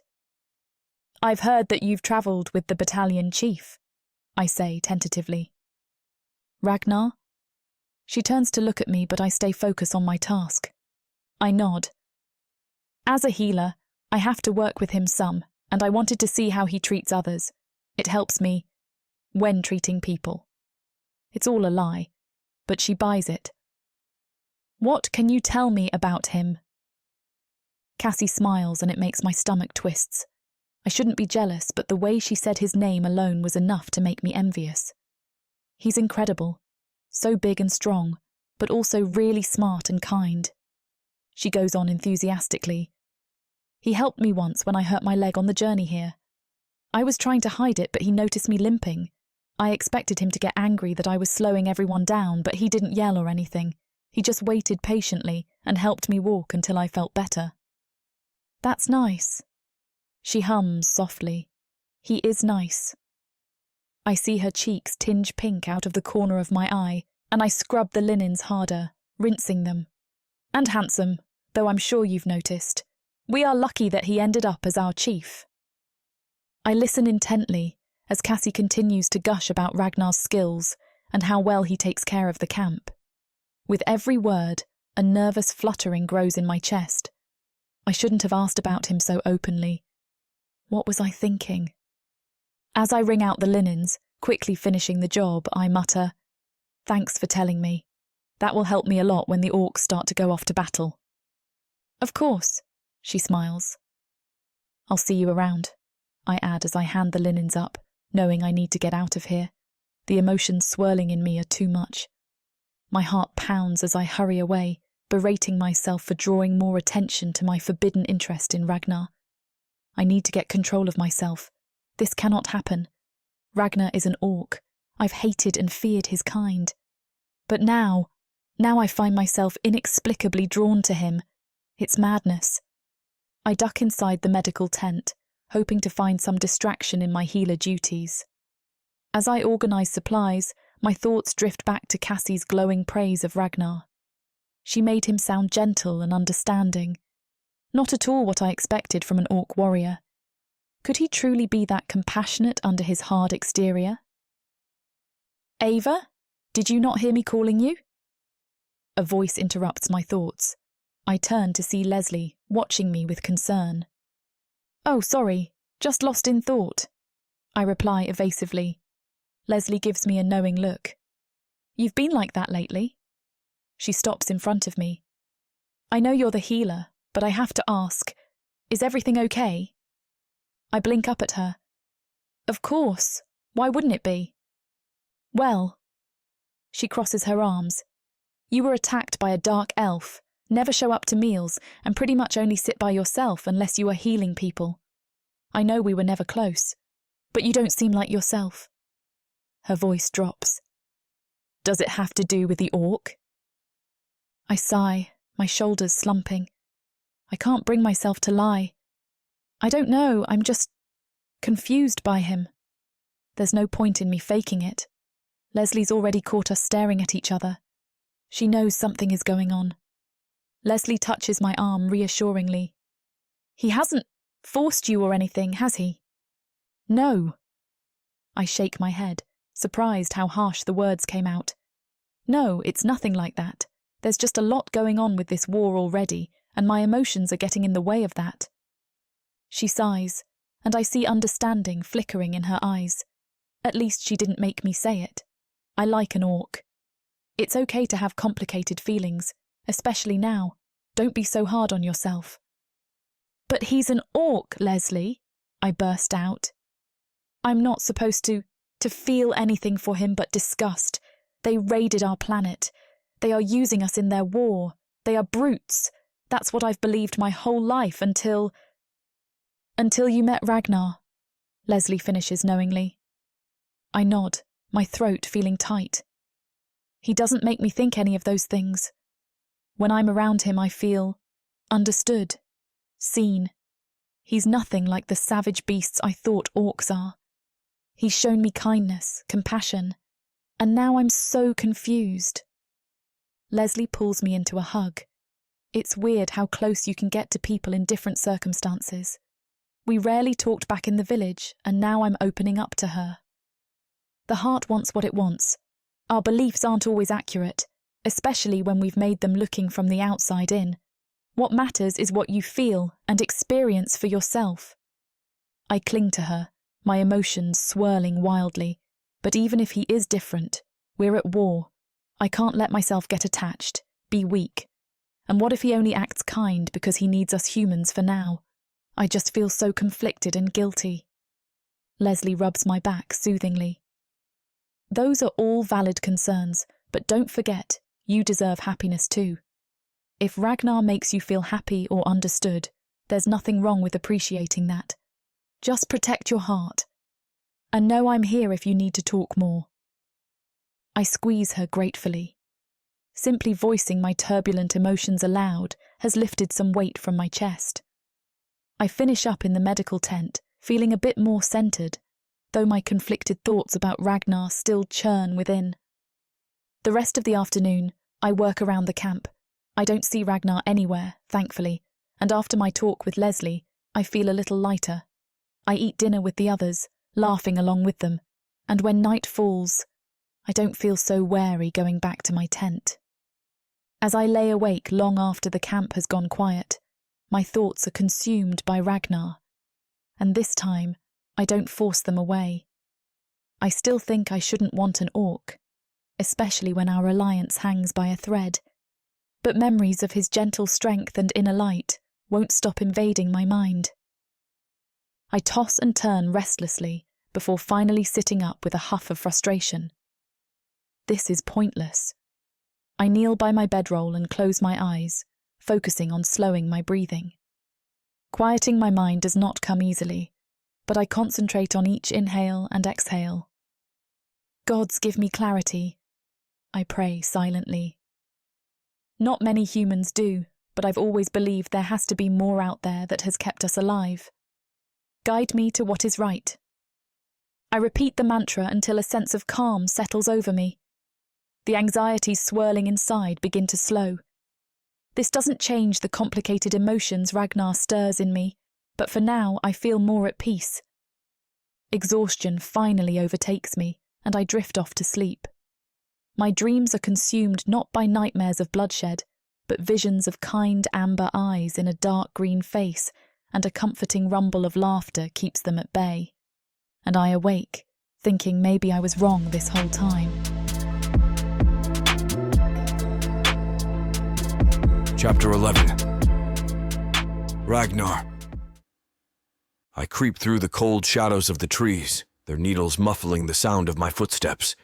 The leather over my arms and legs move with my skin as I shift forward with a hand on the rough, splintered wood of the tree's trunk. Behind me, the dimples in the bark replicate my shape, like ghostly footprints tracking my movements. Sunlight reaches through the canopy of green leaves above to paint specks and stripes of light onto the forest floor, a carpet of debris covered in mulch that cushions each footstep so only a soft crunch stirs up around me. I listen intently, trying to hear any dark elves nearby. After another morning of rough training to get Ava's laughter out of my head, I'm back in the woods. We were running low on meat and could use the hides as the temperatures drop, and I really needed the hunt. But the distance isn't helping, just like the training didn't this morning. This time, Eric insisted on coming with me. "You seem distracted today," Eric remarks, raising an eyebrow at me knowingly. I shake my head at him. "I'm focused." Something you wouldn't know about with all the yakking you do. He chuckles. Someone really got under your skin. I don't bother to answer. My mind drifts away. Ava, I think longingly. I can still sense her, the uncontrollable laughter ringing in my ears, the blush that creeps up her cheeks when I'm near, and her soft smile. No matter how hard I try to remain present, my thoughts turn back inevitably to Ava. I think of Ava's gentle nature and my heart aches with longing. She's a healer, and I'm a warrior, a human and orc. I know it shouldn't work, but she is the balm to my rough edges. But it is the images that haunt me every night when I lay in bed, unable to get any rest, unable to turn off the vivid memories of soft skin and a gentle touch. Eric pulls up short, ripping me from my thoughts as he shifts, pulling an arrow out. I follow his line of sight as he notches one, spotting, not one, but 2 deer. It will help. He looks at me, giving me a nod, and I lift my axe over my head. He lets out a low breath, and I read his body language, moving in time with the pacing he's setting. The arrow flies alongside my axe, both hitting their marks. The deer fall to the forest floor and we stalk forward, my body still pulsing with the adrenaline of a kill. I shove my shoulder into him. Not bad for someone who is distracted, huh? Always so damn arrogant. He rips the arrow free. That or grumpy as hell. I snort as I lift both deer around my shoulders. You're too damn hard to please. Let's get back, Eric retorts. It's getting dark. As we make our way back, I ponder what I will do when I return. I came out here for the distraction, but I can't stay in this state of limbo. I need to either put her out of my mind or confront her. My stomach lurches like a lead weight into the abyss at the thought of returning home and confronting Ava, whose name alone sends shivers racing down my spine. I desperately want to be near her, but I know that these feelings will not help us right now. The war puts us in jeopardy, especially if we were to grow closer. Love and loss are only tools to be used against me. I trudge through the forest, each footstep a measured movement away from what feels like safety and closer to danger, one I'm not used to facing. Mud squishes under my boots, and the smell of wood smoke mixes with the earthy scent of wet leaves. But as the camp comes into view, I know what I have to do. It's what I've always done, putting others first. I resolve that I have to put Ava's safety first. I may want her, but I don't know how long either of us will last in the war. For now, I need to keep my focus, or it won't be much longer. Chapter 12. Ava. I shake my limbs to bring them to life and force myself up into a seated position. Though I'm weary from a long night's sleep, my body has gotten used to sleeping without any comfort or lavish bedding.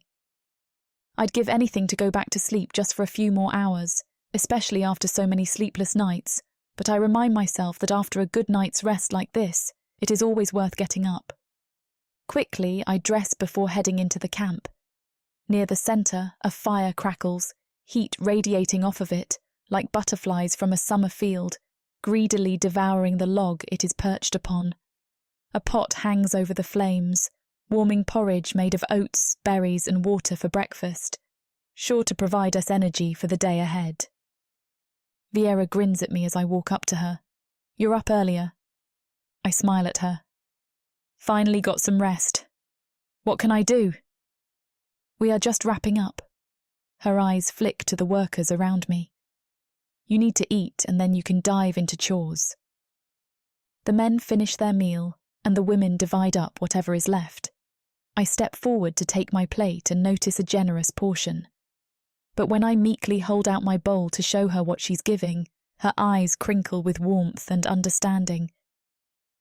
This is too much for one person, I say gently.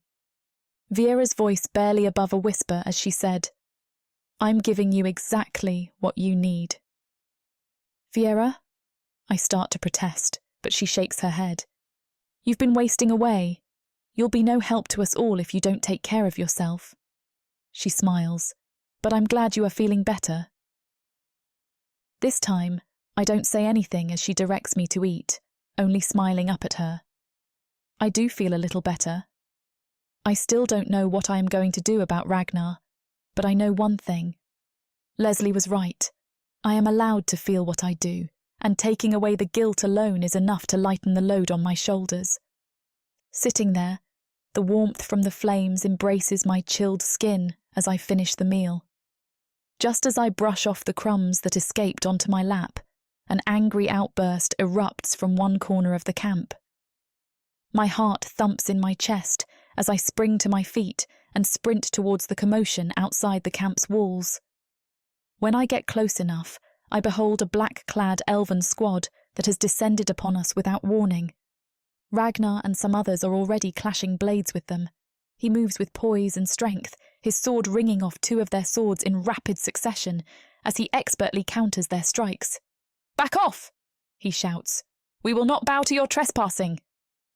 The air is rent with screams and the vicious clang of steel on steel as the battle rages around me. My heart hammers inside my chest, nearly drowning out the sounds of carnage. I force myself to look around, to start assessing. I must help. Everywhere I look, warriors lie scattered on the ground, some barely conscious, others motionless. The wounded are calling out for help, and I can hear muffled sobs emanating from beneath piles of bodies as we help the ones we can. We move quickly, carrying baskets of herbs and cloth bandages to staunch the bleeding and ease the pain. We push forward into the chaos, trying to save whatever lives we can. As those of us who know how to heal sweep in, many more humans come rushing, women and men. They hold anything they can, jumping between orcs to help fight. I grin as I watch them, seeing them come alive with a purpose. Bodies collide in a frenzied dance of violence. Swords slash through armour and flesh, spattering the ground crimson. Arrows whistle through the hazy air, finding their marks with sickening thuds. The metallic tang of blood mixes nauseatingly with the acrid smoke of fires blazing across the battlefield. In the distance, I spot Ragnar, a formidable warrior, bellowing commands as he cuts down enemies left and right. His enormous battle axe cleaves through the air with terrifying force, crushing bones and severing limbs. Blood mats his long dark hair and sprays from his blade with each swing. Yet his eyes blaze with exhilaration. This is his purpose. An elf charges toward Ragnar with a guttural cry, blade poised to run him through. But faster than blinking, Ragnar pivots, catching the sword on the haft of his axe and wrenching it from the elf's grasp. The elf stumbles back, shock written across his pale face. Ragnar bares his teeth in a feral grin and plunges his axe into the elf's chest, nearly cutting him in two. All around Ragnar, humans have entered the fray, brandishing makeshift weapons and fighting with startling ferocity to defend their new orcish allies. Though they lack training, their passion and numbers bolster the battalion's forces. An elf arrow narrowly misses my shoulder, jolting me from my stunned state. This is no place for a healer. I steel myself and run headlong into the carnage, dodging bodies and blades. My friends follow with baskets of medical supplies.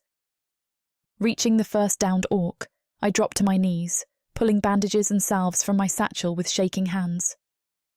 "Hold on, this will help," I tell him firmly as I staunch his bleeding. He nods weakly, the light fading from his eyes even as I work. I blink back hot tears, uttering a quick prayer over him before pushing up and rushing to the next victim.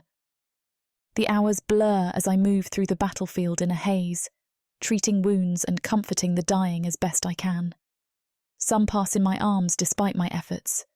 Still, I staunchly ignore fatigue and despair, remembering Ragnar's undaunted strength. As long as any have breath, I will save those I can. At last, the tide turns and the remaining elves retreat. A cautious cheer rises from the survivors, then a mournful hush descends as we take stock of the dead.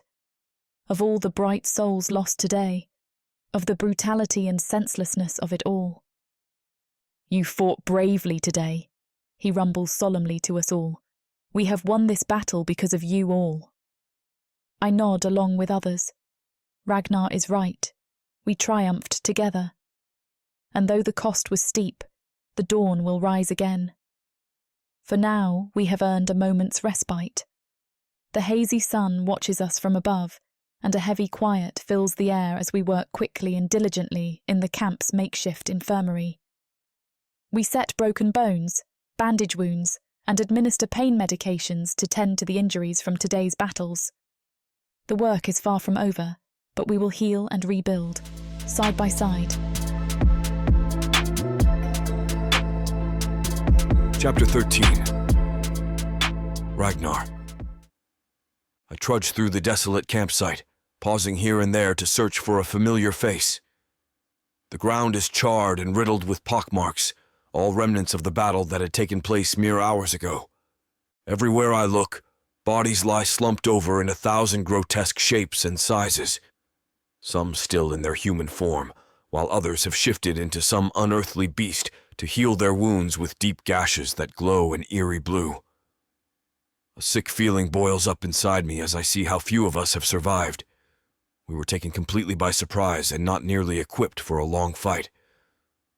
Groaning in sorrow and regret, I murmur to myself, so many gone, so many lost.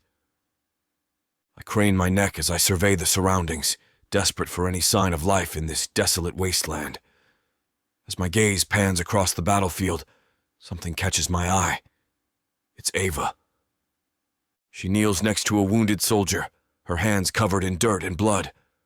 Hair escapes from her braid, matted and disheveled, her shirt drenched with sweat and stained with crimson splotches from tending to the fallen man's wounds. Despite her exhaustion and tattered appearance, she moves quickly and assuredly, wrapping a bandage tightly around the man's wound. "You'll be okay," she murmurs under her breath. "Just hang on." "That was incredible what you did out there today," I say gruffly. "Not many humans would rush toward a fight." Ava shakes her head dismissively as she ties off the bandage. "I'm just a healer. This is my duty." "It's more than that. You were fearless, running into battle to save lives with no weapon or armor." She looks up again, holding my gaze this time. The ghost of a smile touches her lips. "As were you, Ragnar." I nod in acknowledgement. After days of avoidance, this neutral ground between us eases the tension slightly. "Let me help you," I offer, gesturing to the injured around us. Ava considers for a moment before nodding and handing me a bundle of medical supplies. Together we move silently among the wounded, bandaging gashes and offering what comfort we can. We work seamlessly, needing no words between us. We rush from one area to the next, our medical supplies in tow. We bandage wounds and staunch bleeding, not stopping until every last person has been seen. The air is thick with the smell of fear and despair as we move from one crisis to another, desperately trying to keep up with the chaos that surrounds us. We work tirelessly to save every life possible, all the while feeling the terror that still pulses through the scene. The groans of the injured fill the air, and I can feel their pain as if it's my own. Ava moves with grace and purpose, her dark hair pulled back in a messy bun, as she tends to each person with care and precision. Meanwhile, I do my part, cleaning wounds and bandaging gashes with practiced ease. Supplies from our medical tent are running low, but we make do with what we have. Ava's voice is like a beacon in the darkness, rising above the moans of pain and suffering. "Bring me water and blankets," she commands firmly yet kindly. She moves from person to person, lightly squeezing their shoulders or giving them an empathetic smile before moving on to the next wounded individual. We work like a well-oiled machine, our movements in harmony despite the raging chaos around us. Exhaustion weighs upon me like a heavy cloud, but I take solace in knowing that we did all we could do. And right now, an immense sense of pride wells deep in my chest for what we have achieved together. I feel like I'm in a trance, working diligently to meet the demands of the camp. Ava pauses every once in a while to wipe sweat off her brow and take a deep breath. Then she looks at me and says, "We're making great progress. We'll be done in no time." You're great at what you do, I murmur. She blushes, continuing her work, and something in me stirs, seeing her still responsive to me. But now is not the time for such thoughts. She turns to face me, the orange and red glow from the sunset casting shadows on her tired face. Her lips quirk upward in a faint smile, barely curving at the corners. "Thanks for you coming to help," she says softly, her voice hoarse. I look at her, taking in the smears of blood on her cheeks and odd splotches of dirt on her clothing. My throat is tight with emotion, and I nod sharply in response. We have lost too many lives today, but being able to save just a few feels like a temporary balm on an open wound. Finally, after what feels like an eternity of tending to the wounded, the camp settles down. We've made it back to the center of the camp now, seen to everyone who needs it. Exhaustion lingers in the air as we both pause to catch our breath, but neither of us wavers in our determination to keep up hope, no matter how bleak things seem. We lock eyes and wordlessly exchange, and I wonder if my resolve from the forest will hold this time. "All right, it is your turn now," Ava says. At first, I am confused as to what she means and go to stand up and walk away, but she quickly stands as well and grabs hold of my arm. "I need to check your injuries, Ragnar." It is only then I start to feel the dull aches on my body. I took something to the ribs, and there's crusted blood on my neck and arm. I hadn't noticed, but I'm still standing. I pull out of her grasp. I am fine. Others still need tending to, and I need to start rebuilding what was destroyed, I say, moving to walk away. Her grip on my arm tightens, causing me to stop and look back at her. "You are going to come over here by the fire and let me tend to you," she says, standing her ground. When I hear some snickers from some of the other men, including the one we have just treated, I give in and allow her to do as she pleases. She pulls off my shirt, and I wince as she starts to prod at the sore spot beneath my ribs. I don't look, though, as she starts to clean me, though I let out a low hiss as she swipes over the woods that have crusted over. "I never expected to become a healer," she whispers, and a part of me knows she's trying to distract me. But I don't stop her. I want to know more. And in the back of my mind, I'm hoping that after the day working together, we can both overcome what's been holding us back. I don't want to let go of Ava, not after the reminder today of how fleeting life is. So I can only hope this is her letting me in instead of running away. She pulls out the bandages. But I watched my sister bleed out. I couldn't help her. And now, she shrugs.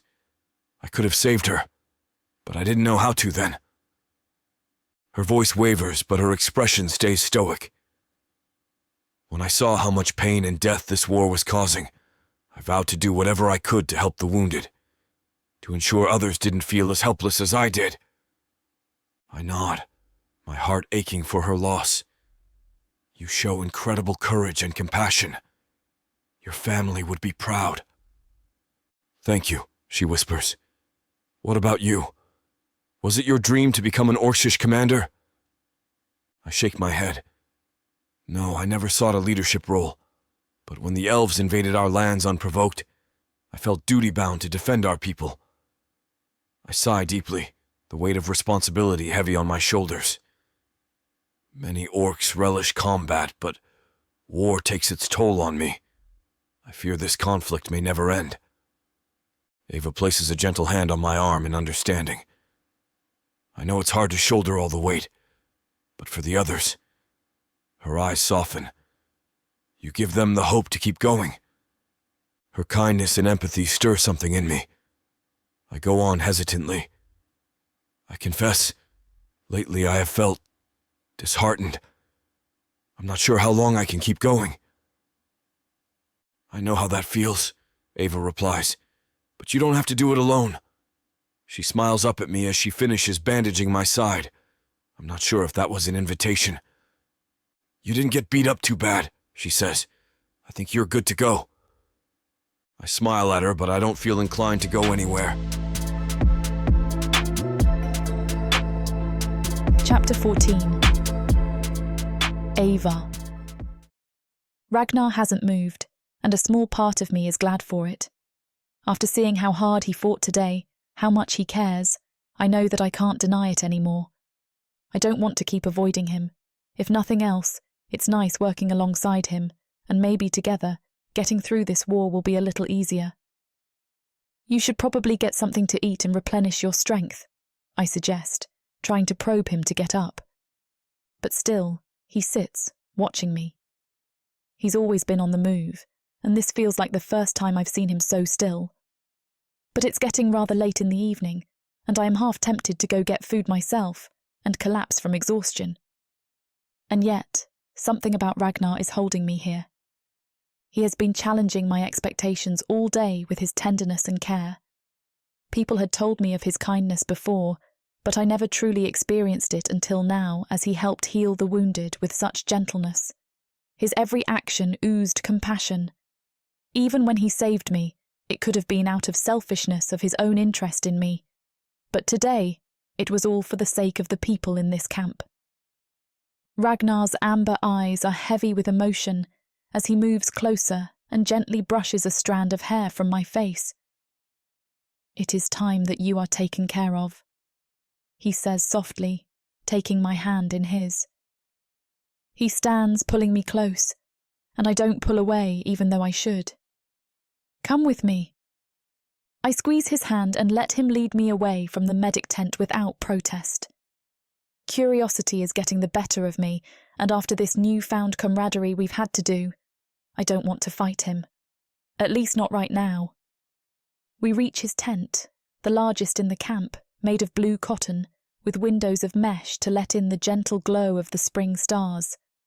I let him shoulder the flap and lead me inside, and then he secures it behind him.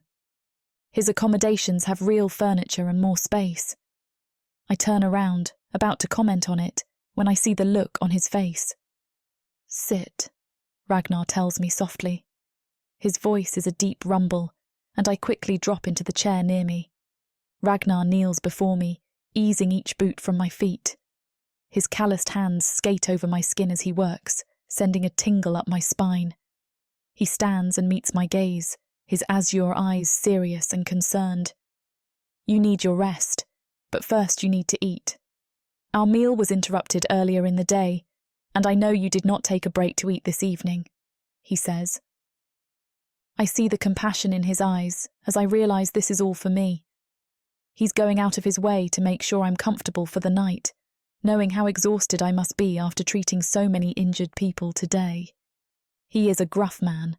His eyebrows are perpetually furrowed, and his mouth seems to be in a permanent frown. But underneath his tough exterior, I can tell he has a kind heart. Today, he opened up to me, and I can see the generosity that he keeps hidden away from the world. His kindness fills me with gratitude. I watch as he busies himself with the preparations, setting out some bread and cheese along with 2 plates and cups for a hot beverage. I try not to stare too intently out of politeness, but with each measured movement he makes around the room, my admiration grows. He glides around the small workstation he has set up, moving about different containers he must have had brought here, his body moving in a choreographed dance that seems both effortless and beautiful. His movements are precise and fluid, as if he is performing this routine his entire life. The makeshift kitchen is no match for him, and he proves to me that it is possible to achieve perfection even in the most challenging of conditions. Ragnar serves us both the food, and then sits down across from me at the small table tucked in the corner. We eat in a soothing hush, until there's nothing but crumbs left. As the quiet laps over us, he turns to me, his amber eyes flickering in the firelight. "It was quite a day, wasn't it?" I nod, exhaling deeply as I recall all the injured we tended to. Yes, it felt like the wounded were never ending for a while there. "But you handled it remarkably," Ragnar says. "Your skills are invaluable. So many of my people would be lost without you." "And you were a tremendous help as well," I reply. "I don't know if I could have managed without you by my side." Ragnar gives me a small, tired smile. We sit without speaking for a few moments, weary but content in each other's company. Eventually, I break the silence again. "So what's the plan for tomorrow?" More training drills for your battalion? The image of him shirtless and coated in sweat flashes in my mind. Ragnar shakes his head. No, they've earned a day's rest, I think. I'll likely scout the perimeter and meet with my advisors to discuss strategy. Well, I have a full roster of patients to check on, I tell him, hoping that I don't find any fatalities waiting for me. And I want to change the dressings on the soldiers' burns. Yes, there's a lot to do tomorrow. He leans closer. Which is why I'm glad we could take a moment together tonight, Ragnar says softly, watching the dying embers. It reminds me what truly matters amidst all this chaos. I know just what he means. These quiet connections make the fight worthwhile. I reach over and gently squeeze his hand. Me too, I whisper back. Did I ever tell you about the time I first led a training session? He asks, shifting forward and mischievous dancing in his eyes. I shake my head, glad for the change of pace. No, but I have to warn you, I have my fair share of embarrassing stories. If you are trying to win a contest here, you won't. He chuckles. We'll see about that, he says, before launching into his story. And as the camp settles down, we share back and forth. Our conversations seem to carry on forever, and in those moments I feel connected to him on a level I've never experienced before. He seems to be so open and vulnerable with me, letting me into his life and his heart. I don't want to lose this moment, but the day is starting to catch up with me. I feel my eyelids growing heavier, and a yawn or two escapes my lips. Ragnar softly murmurs, "It's time to rest," as the conversation drifts into the night. I nod in agreement, and he stands up to help me down to my tent. When we first met, I may have rushed him away, said I could do it myself, but walking alongside him tonight, I'm glad for his company. Thank you, I whisper when we reach my tent. He gives me a final nod of goodbye and whispers, "Good night." "Good night," I answer before stepping inside. The soothing timbre of his voice washes away my worries as I sink into my bedroll and listen to him walk away. I slowly close my eyes, letting all that happened today wash over me and lull me into a deep sleep.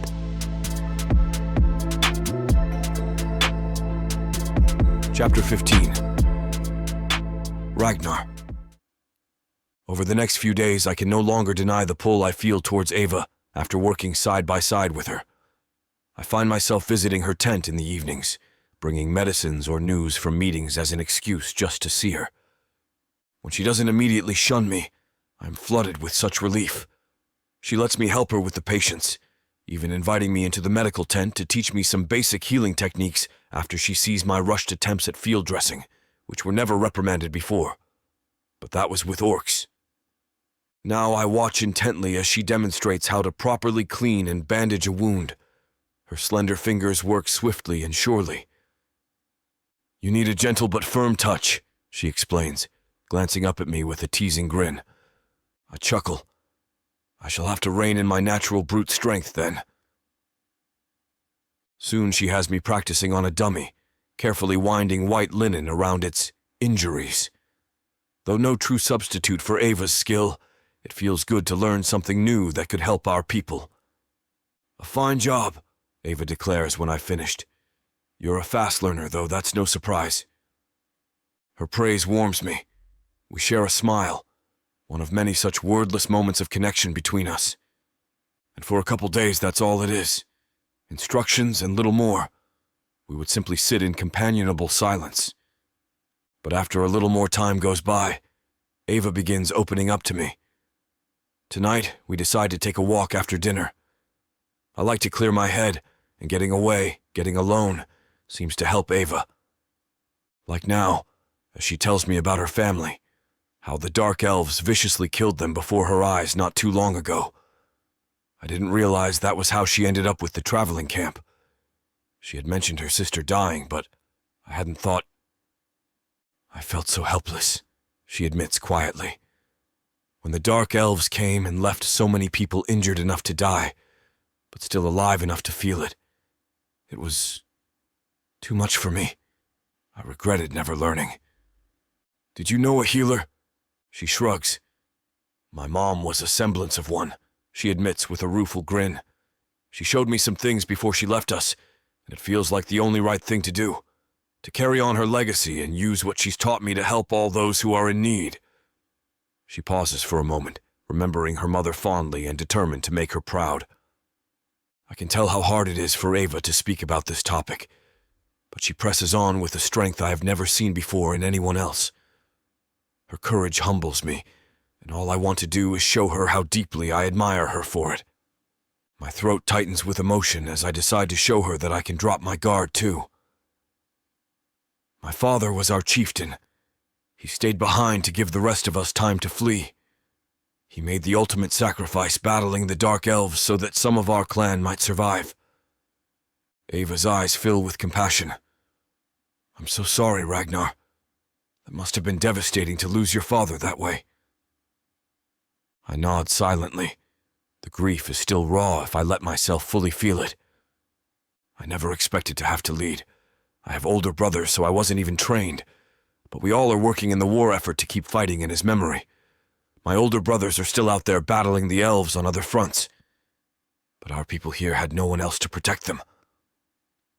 I meet Ava's gaze. So though I never foresaw having to lead our clan, when duty called, I answered. I trained relentlessly to become a warrior worthy of my father's legacy. It is a heavy burden, but one I must bear. Ava squeezes my hand supportively. Your father would be so proud of the leader you've become, and I know you'll succeed in defeating this darkness just as he did. Her steadfast faith in me fans the embers of hope in my heart. With Ava by my side, I feel strong enough to withstand anything. The stillness of the afternoon is underscored by a heavy silence, and I feel my words hang in the air. I suppose we should start heading back, I say, feeling the tension of all the things left unsaid. Ava stares up at me, her eyes full of desperation. Her voice quivers as she pleads. Can't you stay a little longer? The sun dips behind the horizon, staining the sky a deep orange red. A chilly gust of wind sends a few leaves skittering across the ground.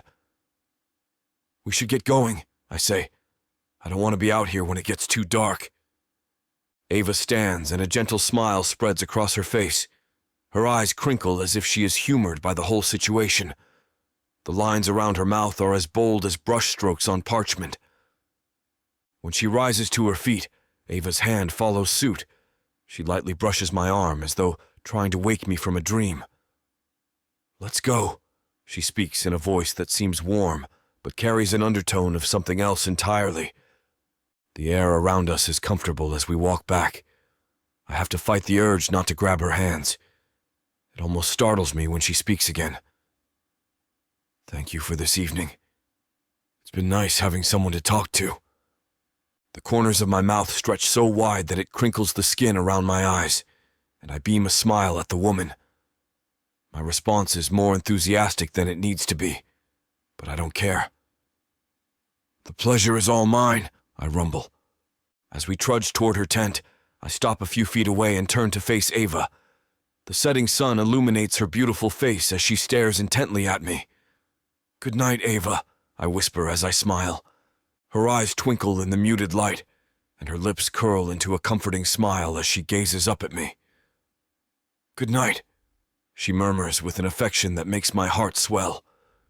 I stand, transfixed, studying her face in the soft light.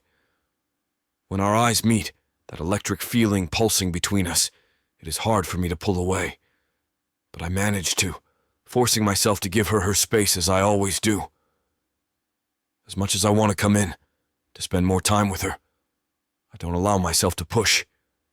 I don't want to shove her away, and I still don't really know what I'm doing. I'm walking along the path, contemplating just that when Eric jogs up beside me. The council needs you. I cast a sidelong glance at him, even as my whole body tightens. What for? He shakes his head. Come find out.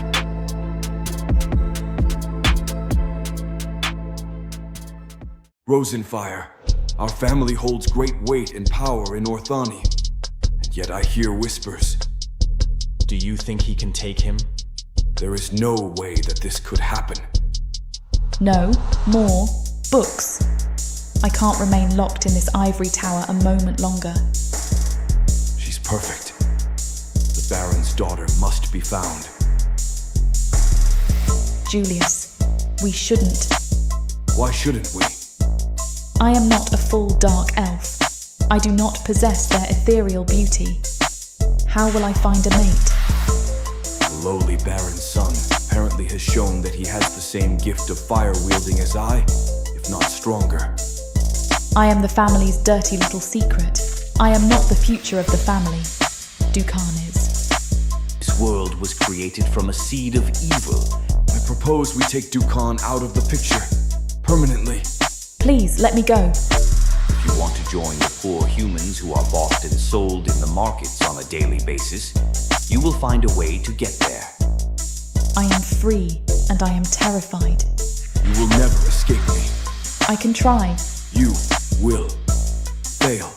Get seasons 1 and 2 of the Dark Elf series from worldsofprothika.com. Prothika's magic is eternal. This series will show you why.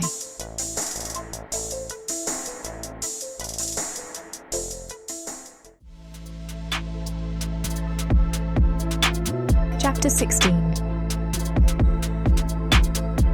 Ava. Ragnar marches up to me as I'm washing clothes by the river. I'm here to help, he declares. I shake my head in protest. You don't need to do that. Don't you have more important things to do? He shrugs off my objection. Nonsense. What kind of gentleman would I be if I didn't help a lovely lady with her chores? I roll my eyes but can't help smiling a little. This has become our routine over the past week. No matter where I am in camp or how busy I am, Ragnar always manages to track me down in the evening and insist on assisting me. At first I tried dismissing him each time, pointing out that he's a high-ranking warrior with far more pressing duties than washing dishes or darning socks. But he simply laughs and waves away my protests, carrying on with whatever mundane task I'm tackling. Much as I hate to admit it, I've grown rather fond of our evenings together. There's something endearing about the hulking orc warrior scrubbing potatoes by my side or struggling to fold linens into neat piles. And though I feign annoyance, telling him he needn't keep coming to help me, I know I'd miss it if he stopped. There's a warmth and comfort to having him near that gets me through the long days in this war-torn place. So despite myself, I've come to look forward to his nightly arrival. At this point, I'm not even sure I could turn him away. I feel completely powerless in the face of his strength and gentle gaze. We finish our work together and then share a simple dinner, during which we talk about all sorts of things for hours. Despite my previous reservations, I find myself enjoying our conversations more and more. I smile at Ragnar as the dancing flames cast an orange hue across his face. I still remember that time when I was a kid and I tried to make my own set of wings. I'm convinced that if I jumped off the roof, they would catch me. My first test was when I tried to fly off the roof of our home, after almost launching myself over the edge. She swats his shoulder playfully, grinning, and leans back on the railing.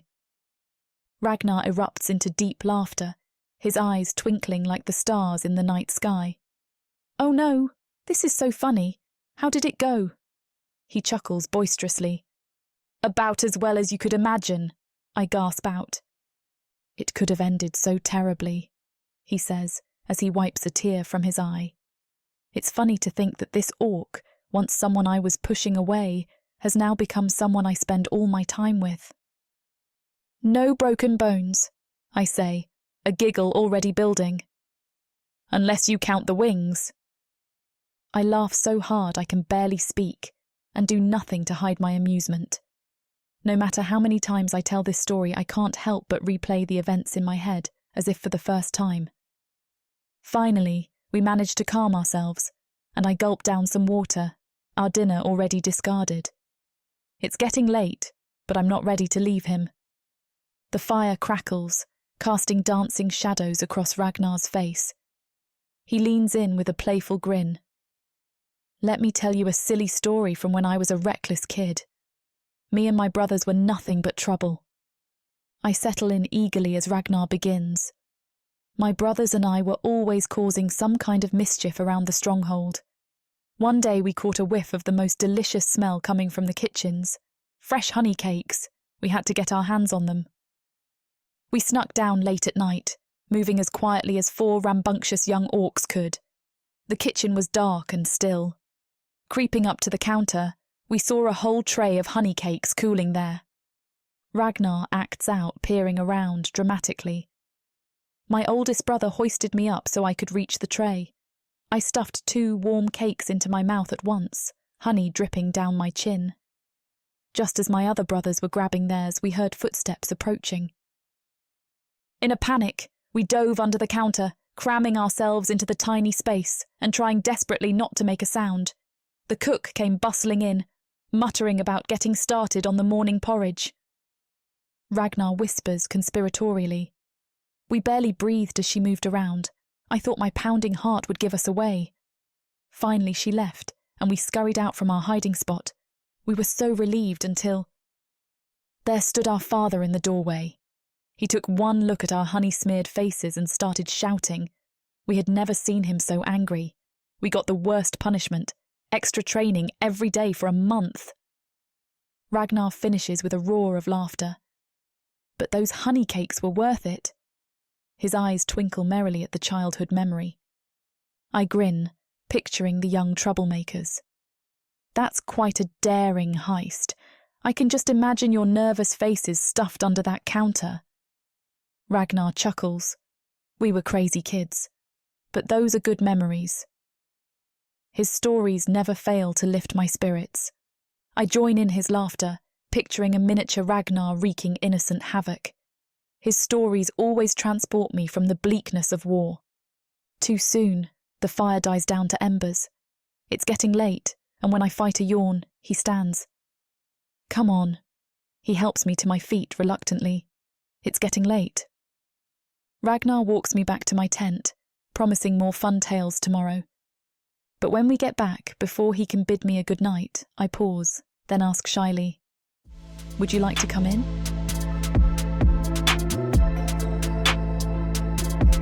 Chapter 17. Ragnar. My mouth dries up as I blink at Ava. Did she just ask me to come in? To her tent? She shifts uncomfortably foot to foot as the silence builds between us, and I realize that I've been standing here in silence for much too long. Quickly recovering, I tell her. That would be great. I try not to let too much excitement build as we slip inside, knowing that we've been growing closer. I've been enjoying getting to know Ava, but it's also made me want her more. She's all I can think about, and I'm not sure she sees me the same way. I have some tea if you'd like. I nod, if nothing else to give me a moment to collect myself. I'm a little too tall for her tent, and when she turns around to hand me a makeshift mug, she giggles. Why don't we sit? Following her lead, we both nestle on the floor, sipping from our mugs, and I'm not sure what to say. Thankfully, Ava breaks the silence. I've never really been close to anyone but my family, she whispers. She shifts closer to me, though it seems to be subconscious. In these close quarters, we're already touching. I wonder if she did it on purpose. You can trust me, I tell her, leaning forward too. I feel the draw, the need for her, and it's getting harder to ignore. I don't typically let my guard down with others. She blinks up at me with those beautiful brown eyes. No one? Her voice is almost sultry. I shake my head. No one. But with you. Gods, I hope I'm not screwing this up. I want to. Her face moves closer, now inches away. Her mug is already on the ground, and I set mine down too. I want that too, she whispers, and I suck in a breath. The next move is mine. She's giving me the chance, and I don't want to look away. So I lean in and press my lips softly against hers. At first there is a moment of hesitation, but then Ava melts into me, winding her arms around my neck as I deepen the kiss. It's like nothing else I've ever experienced before. Passionate and tender at the same time. The world fades away, until it's just the two of us in this moment. And suddenly I am no longer holding back my true feelings for her. We know you want more, and we'll give it to you, no worries. Find all the juicy details of our love story over at worldsofprothika.com. Using code YouTube30 will give you a great deal on incredible content. Back to it. Chapter 18. Ava. It finally happened. We made love, and it was everything I dreamed it would be. More. In fact, I don't know if I'll be able to hold myself back now that I know just how good it feels. I caress his forest green skin with my fingertips, feeling for a reflexive reaction from him, maybe even a smile. He pulls me closer. I can feel the warmth of his skin as I listen to his beating heart. It's a comforting sound. As I examine his expression, Ragnar seems to be lost in thought. What could he be thinking about that he's not sharing with me? Was the act everything he dreamed it to be? Or was I not good enough for him? Finally, I work up the courage to ask, I'm curious to know what's on your mind. There is a semi-long pause before he speaks. Oh, it's nothing. I'm just happy you're here. Are you sure? You look like something is bothering you. Is there something I need to know? Ragnar lets out a deep sigh, and his muscular body tenses beneath my touch. Ava, there is something we must discuss, he says, his gruff voice uncharacteristically tentative. I prop myself up on one elbow to meet his piercing amber eyes. My stomach knots with unease. What is it? I ask softly. Ragnar's gaze drifts away from mine. As much as I care for you, we cannot let anyone know about this. He gestures between our still entwined bodies, marked by the passion we just shared. We are at war. If our enemies discovered my feelings for you, they would seek to use you against me without hesitation. As a leader, I cannot allow anything to compromise my duties or put my soldiers at risk. I recoil, sitting up fully and clutching the furs to my bare chest against the sudden chill in the air between us. A secret? You want to hide this? My voice cracks as I motion between our bodies, echoing his gesture. Ragnar's gaze drops to the ground as he speaks, and his words hit me like a physical blow. Ava, I understand your confusion, he says softly. I had not intended to keep this a secret forever. We must just be careful until our war ends. My heart sinks at his words. How can I accept something we both crave yet must remain clandestine? It feels wrong on so many levels, even though I know it's for the best. I sigh heavily, my throat tight from an onslaught of emotions that I can't express aloud. So you want me to keep quiet about us? I whisper. Ragnar nods slowly. Yes, he says sadly, meeting my gaze with a hint of regret in his amber eyes. But only until danger has passed. How long will that be? The war could go on forever. Confusion and hurt swirl within me, constricting my heart. After finally giving in to my feelings and bearing myself fully to him in body and spirit, I never imagined Ragnar would want to pretend it never happened. I look up at Ragnar, my throat tight with emotion. His turbulent expression mirrors my own inner turmoil. He takes my hands gently in his massive green ones and looks down at me, his brow furrowed. Please understand, Ava, he says softly. My intentions are only to protect you. I care for you more deeply than I can express, but I cannot risk your safety by selfishly claiming you as mine. My enemies are ruthless, if they even suspected you were special to me. He trails off, shaking his head at the unspoken threat. I wrench my hands away, blinking back angry tears. I understand perfectly, I say curtly. my voice like ice. I turn my back to him and begin hastily gathering up my discarded clothes with shaking hands.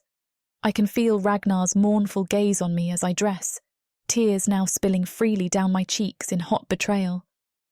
By the time I finish, I see Ragnar has dressed too, already crouching as he towers over me. Ragnar reaches for my hand, his eyes pleading. "Ava, please let me explain." I jerk away, anger flickering through me. "No, I don't want to hear any more excuses." Ragnar's face falls. "I never meant to hurt you. If you would just listen." But I've heard enough. Blinking back furious tears, I grab Ragnar's arm and march him to the tent entrance. "It's time for you to go," I state coldly, holding the flap open. Ragnar searches my face, dismayed. "Ava, don't do this. Don't shut me out." I avoid his gaze, jaw set stubbornly. After a tense moment, Ragnar slumps in resignation. "As you wish," he rumbles regretfully. With one last, longing look, he ducks through the tent flap into the night. The flap falls closed behind him with finality. I stand rigidly, emotions churning within me. I want to call out, to ask him to return, but stubbornness holds my tongue. Instead, I cross my arms against the sudden chill, alone now in the dim tent. The space seems to echo with deafening silence in Ragnar's absence, but I force down the ache in my heart. I did what I must, though it pains me deeply. I sink down onto the cold, hard ground, wrapping my arms around myself against the chill that has settled into my very bones. But the thin canvas walls offer little real comfort or warmth.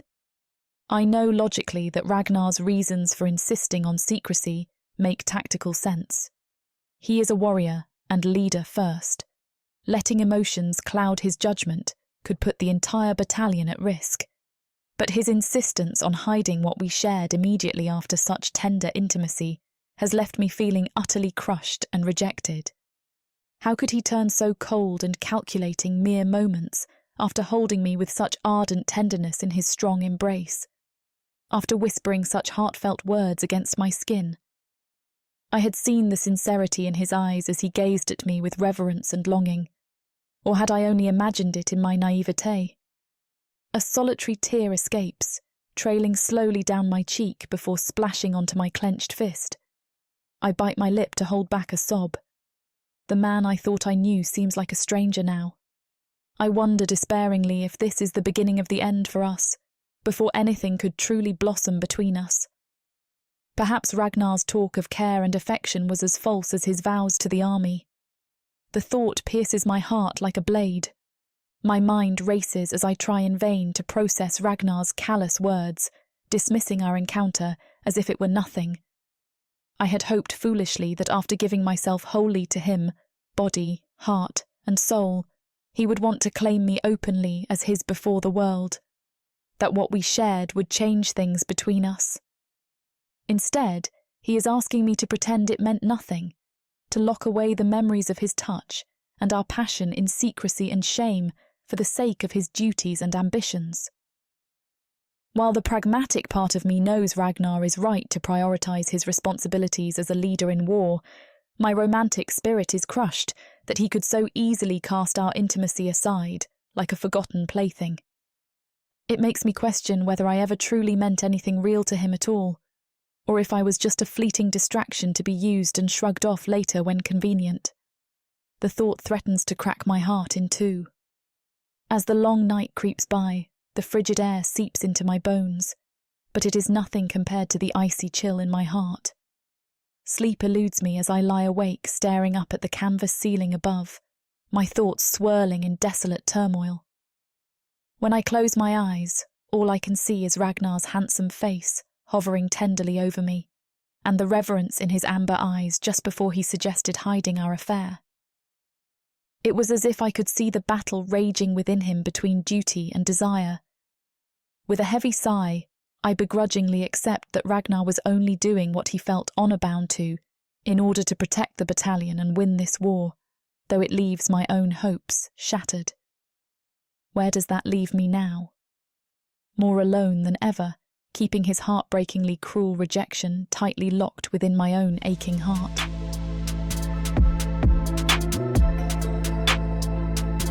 Chapter 19. Ragnar. My fight with Ava the night before was an unexpected disaster, my words tumbling out of me in a desperate attempt to make her understand. I want so badly to keep her safe, but all I did was hurt her. I could feel the chasm widening between us as I tried and failed to explain myself. A deep dread has since settled in my stomach. Without Ava, it feels like my world is slightly askew. Like without her, nothing is right. I didn't see her in the camp, and eventually, Eric said the guards informed him she was out in the woods. We didn't bother to admit to one another what we both knew. He just passed along the information and left me to come out here. I scan the riverbank, my heart pounding as I search for her. My eyes land on a distant figure hunched over a bundle of sticks near the water's edge. Anger bubbles through me, furious at her for wandering so far from camp. But as I draw closer, the anger recedes and is replaced by relief. She looks up, startled by my sudden appearance, but doesn't move away. I extend my hand towards her, wanting to touch her, but she only stares at it. Like a fool, I drop my arm and swallow hard. Her eyes glimmer with tears and a thick silence hangs in the air. I try to explain myself, my words tumbling out quickly. I can't stand what I allowed to happen between us. "I'm sorry, Ava," I say, feeling the guilt gnawing within me. "I didn't mean to hurt you. I don't regret anything. I'm not ashamed. I'm trying to protect you." She looks away and remains silent for an agonizingly long moment before finally speaking. The anger in her voice is barely contained as she snaps, "Why should I trust you?" She holds my gaze unwavering, her chin trembling, and her hands balled into tight fists. Taking a deep, steadying breath, I try again to explain myself and make her understand. My hands tremble as I reach out and clasp hers in my own, but she quickly wrenches away and refuses to look me in the eye. My throat thickens with emotion as I watch Ava's eyes blaze with anger and hurt before spilling over with tears. Her face is flushed and her fists clench at her sides. "You don't trust me," she accuses, her voice tight. A wave of bitterness rises within her, evident in her words. "You think I can't handle it?" My head shakes of its own accord, my eyes wild with worry. "That's not it," I say desperately, the words tumbling out of me like a waterfall. I reach out and place my hands on his arms, squeezing gently in a plea for understanding. "I'm just trying to protect you. If anyone knew that a chief cared for you, it would make you a target." Ava scowls up at me, her hands balling into fists. "Say whatever you want. I refuse to be someone's secret," she spits out. "Ava!" I start, but she spins away. "Wait!" I lunge after her. "No!" She keeps storming back to the camp, but her short gait is no match for mine. I'm done talking about this. My anger starts to build. "No, we're not." I grab her wrist, spinning her around. She's seething. "We are going to talk about this." She jerks at me. "Let me go." "Just let me finish." "Let me, gee. Why are you being so stubborn?" "Ragnar!" Without thinking, I lean in and press my lips to hers, feeling her surprised gasp against them. I didn't really think it through. I just needed to shut her up. But her taste overwhelms me, and when she melts into me, all thought is wiped from my mind. A maddening hunger courses through me, and I swipe my tongue along the seam of her lips. They part from me, and I dart in, commanding her mouth. I cup her head in one hand, pulling her hand up with the other. I need to feel her beneath me, though. "Off," I mutter between kisses. I grip the fabric of her shirt. "Off." I jerk it over her head, and she's pulling mine off right behind her. It's a quick scramble to undo our pants, discarding anything left to separate us. Then I pull her back to me, her skin against mine. But it's still not enough, so I lift her in my arms, letting her legs settle around my waist. I push her back into the tree as I drop my mouth down her neck. "These two are insatiable. You want the details? Find all the unabridged content and some bonus extras over at worldsofprothika.com. Using code YouTube30 will get you a fantastic deal on a great story. Now back to it. She finally opens her eyes, and the intensity of her gaze is more than I can bear. She looks at me as if she knows every single thought in my head, and it takes me off guard. She pushes against my chest, and I put her down, blinking slowly as reality crashes down on us. I comply, setting her down gently. She begins hastily dressing, avoiding my eyes. "Ava, let's talk about this," I ask, hoping I've managed to at least do some of the anger out of her. But that doesn't seem to be the case as she snaps. "No, I can't keep sneaking around like some dirty secret." I feel a pang in my chest. "You know why we must be discreet? The war, our peoples—" Yes, I know," Ava interrupts, "but I won't hide forever." She turns to face me, eyes ablaze. "I deserve more than stolen moments in the shadows. If you care for me, you'll stop keeping me a secret." I step towards her pleadingly. "Ava, you know I care deeply. I only want to protect you." But Ava is unmoved.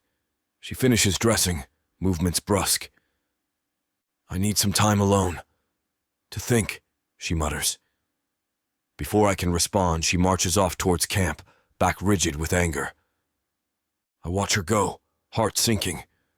Reluctantly, I dress too, mind spinning. How can I make her understand the impossibility of our situation without losing her forever? In a world of elves, demons, and liches. What would you choose? Power? Or passion? Would you stab the monster in the back? Or take him to bed? The Immersive Fantasy Audiobook bundle has it all. Go to worldsofprothika.com to get access. Use code YouTube30 to get an additional 30% off. Prothika's magic is eternal. Audio bundles will make it immersive.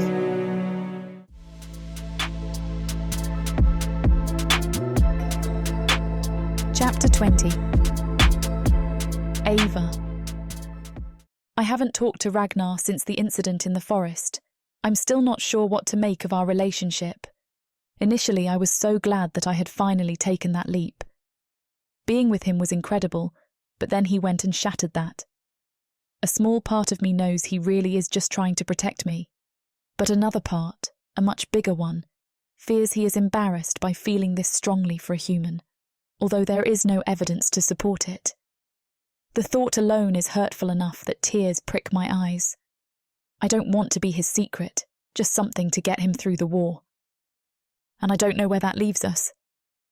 I duck into the medic tent, internally cringing when I see Leslie. Vera already gave me a hard time this morning, saying I looked like I didn't sleep. My head is too much of a mess to withstand her questions. For the first few minutes we work in silence, but it doesn't take long for her to speak up. "Ava, are you feeling okay? You look exhausted lately." I shrug it off. I've been busy with work. It's taken a lot to keep up with the camp. But Leslie presses further. "Come on, I know something's up. You can talk to me." I hesitate, but then she adds, "I haven't seen Ragnar around much." I decide that maybe it would be good to get this off my chest and mutter, "That makes two of us." She looks up at me with raised eyebrows. What does that mean? Sighing, I tell her, "We slept together." Her mouth drops open.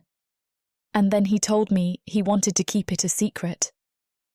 What? Anger laces her expression. Why?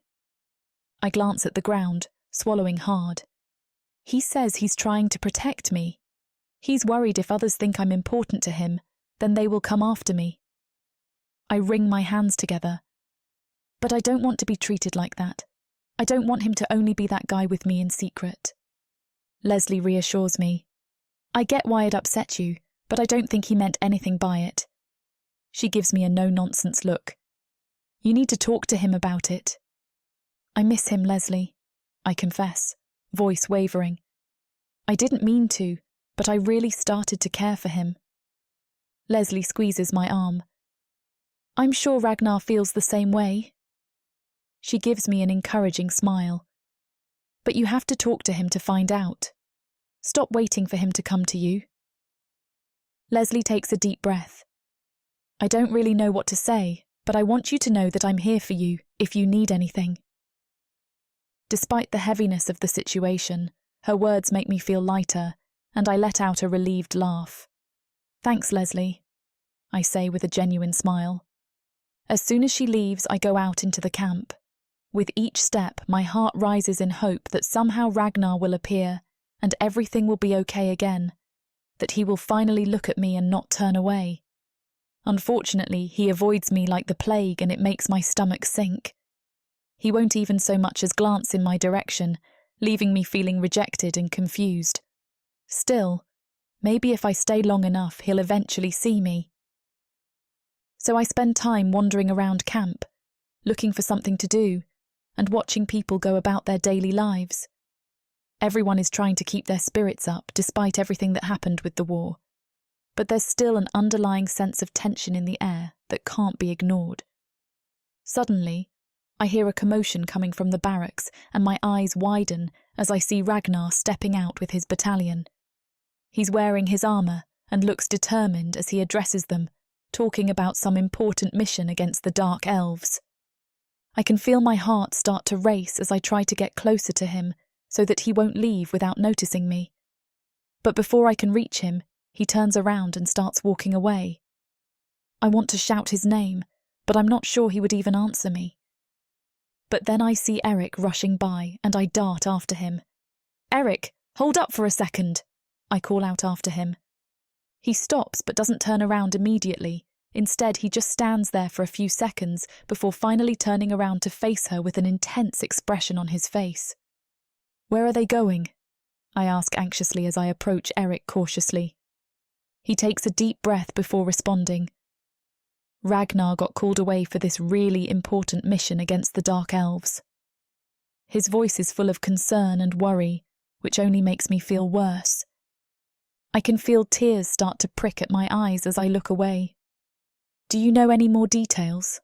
I ask, hoping he might have something else to tell me, even though I already know the answer won't be what I want it to be. Eric shakes his head. I'm sorry, Ava.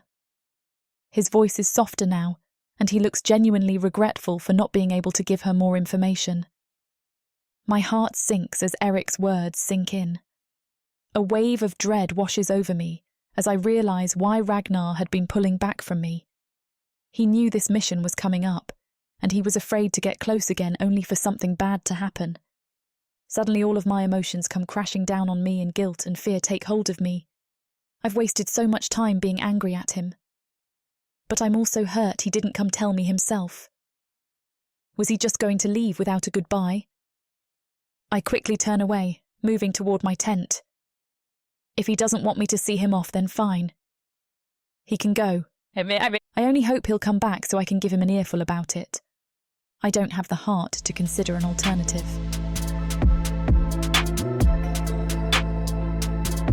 Chapter 21. Ragnar.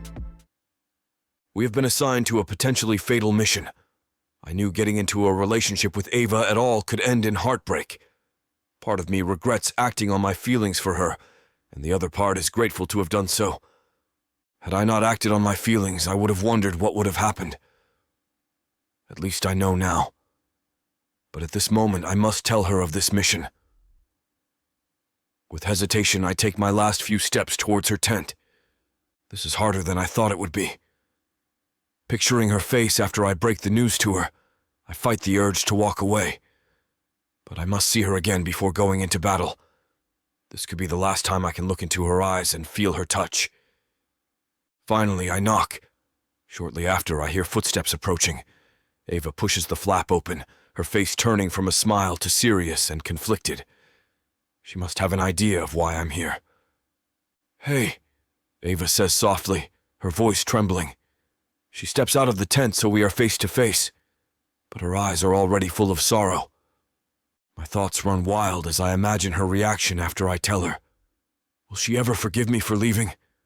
What if I never come back? I feel my courage going out the window as I try to compose myself. Why is this so hard? I can't bear to leave her behind even though duty calls. I can still sense her confusion, but no anger like I expected having to break through. I'm sure it will come. I'm about to break both of our hearts. I open my mouth to speak, but no words come out. My heart races faster and faster as I struggle to find the courage to tell Ava the truth, that I am leaving on a dangerous mission and may never return. My throat is dry as dust, and my mouth tastes like bitter ash.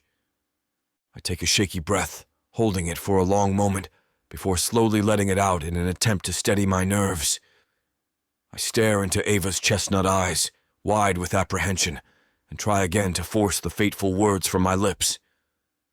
Ava, My voice cracks and trails off hoarsely. I cannot seem to make myself utter the news that will break both our hearts. I just stare into her eyes, looking for an answer as to what she wants me to do. I have something important to tell you. What is it? She whispers, her voice shaking slightly. Her face pales and she almost looks away, but then refocuses on me with determination. What is it, Ragnar? Ava sees the anguish written plainly on my face. Her eyes shimmer with unshed tears, but she gives me a tremulous smile. Without a word, she takes my hands in her smaller, delicate ones, cradling them gently to let me know that she understands. The words stick in my throat, like I can't bring myself to say them out loud. But I must.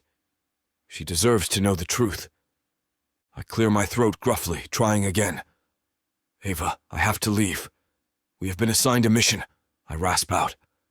I pause, swallowing hard to clear the lump lodged in my throat.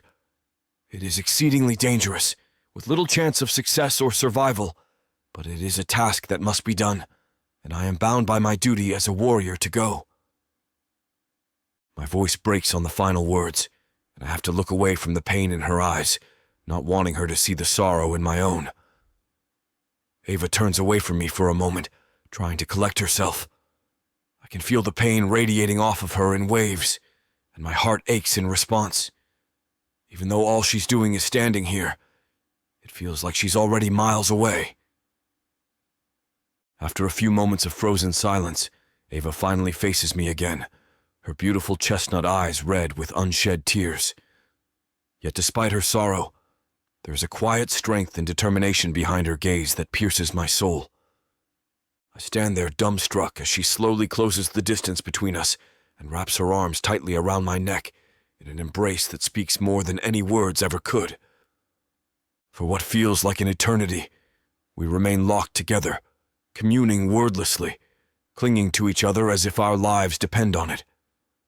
My mind whirls with fear, sadness, and awe. Ava's warmth radiates as she holds me close, my responsibility weighing heavily on my shoulders. Ava finally pulls back just enough to look up at me. Her cheeks are wet, but her expression now holds steadfast resolve.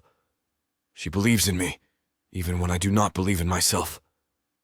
I know you have to go. You're a great warrior. I take Ava's hands again and whisper, I will miss you so much, before pulling her close and kissing her deeply one last time. You can do this, Ragnar, she tells me. You are one of the strongest warriors I know, and you will come back to me again.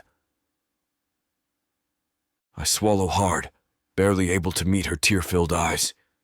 Every fiber of my being wants to promise her that I will come back safely, to reassure her that we will be together again.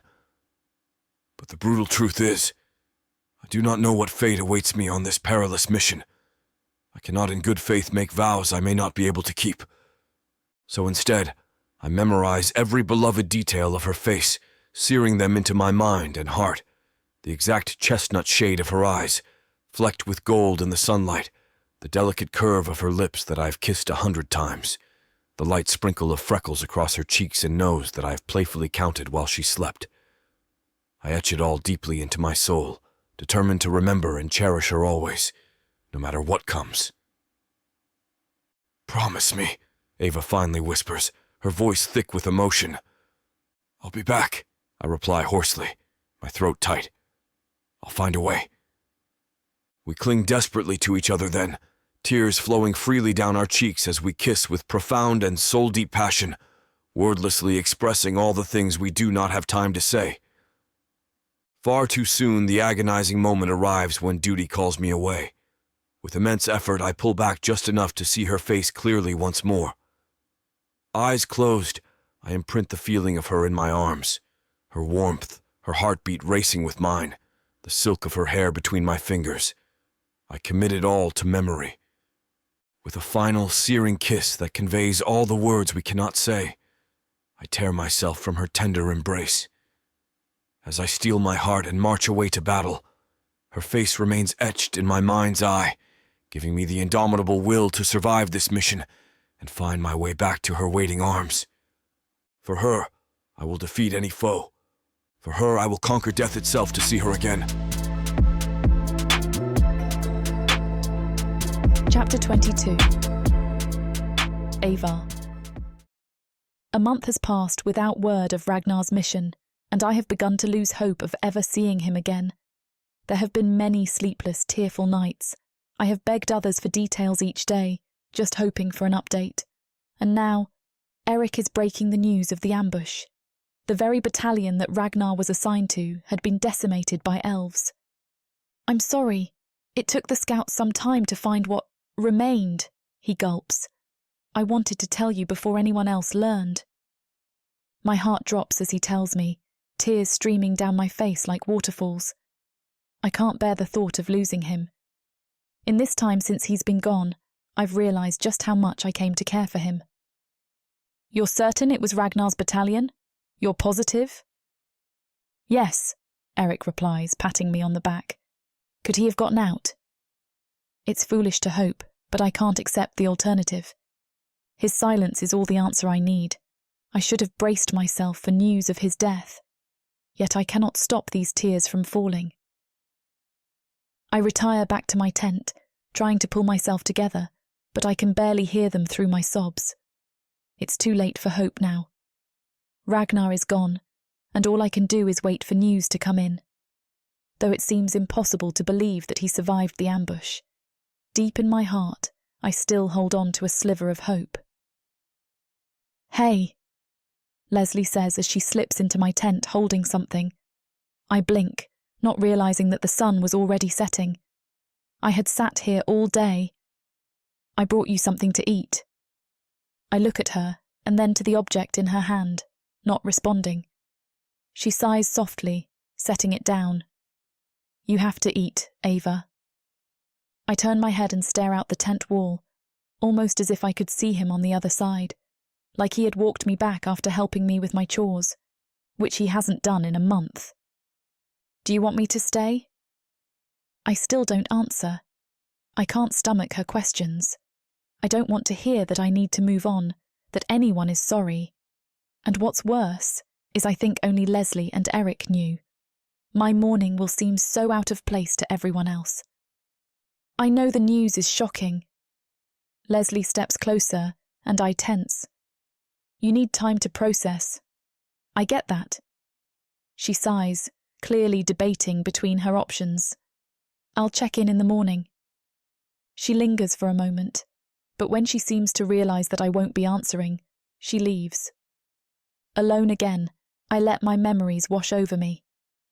I can't help but think back to the last time I saw him before he left. His passionate lips can still be felt resting on mine. My sadness is unbearable, and the agony of losing him is tearing my heart apart. Tears fall freely from my eyes as I remember all the special moments we shared together.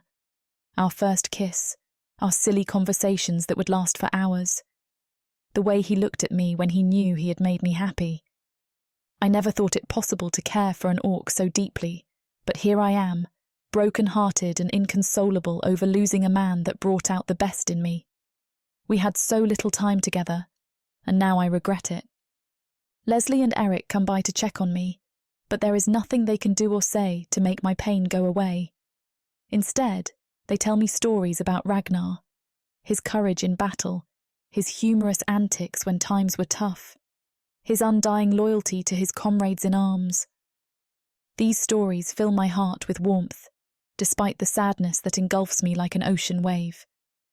With every story they tell me, my connection to Ragnar grows stronger and stronger until it feels like he will always be with me no matter what happens from here on out. Though I may never learn if Ragnar survived the ambush or not, one thing is certain. My feelings for him will remain ingrained in my heart forevermore. Part of me still believes he survived and is still out there. I don't voice this to Eric or Leslie. I barely voice it at all. But as the days pass, the thought surfaces more and more. I've heard stories of how orcs can survive in the toughest of conditions, and I know that if anyone could make it through an ambush like this, then Ragnar is the one. The more I think about the situation, the angrier I become. I can't accept that Ragnar is gone. How dare they think he wouldn't do everything to come back, just like he told me he would. That's not how I know him.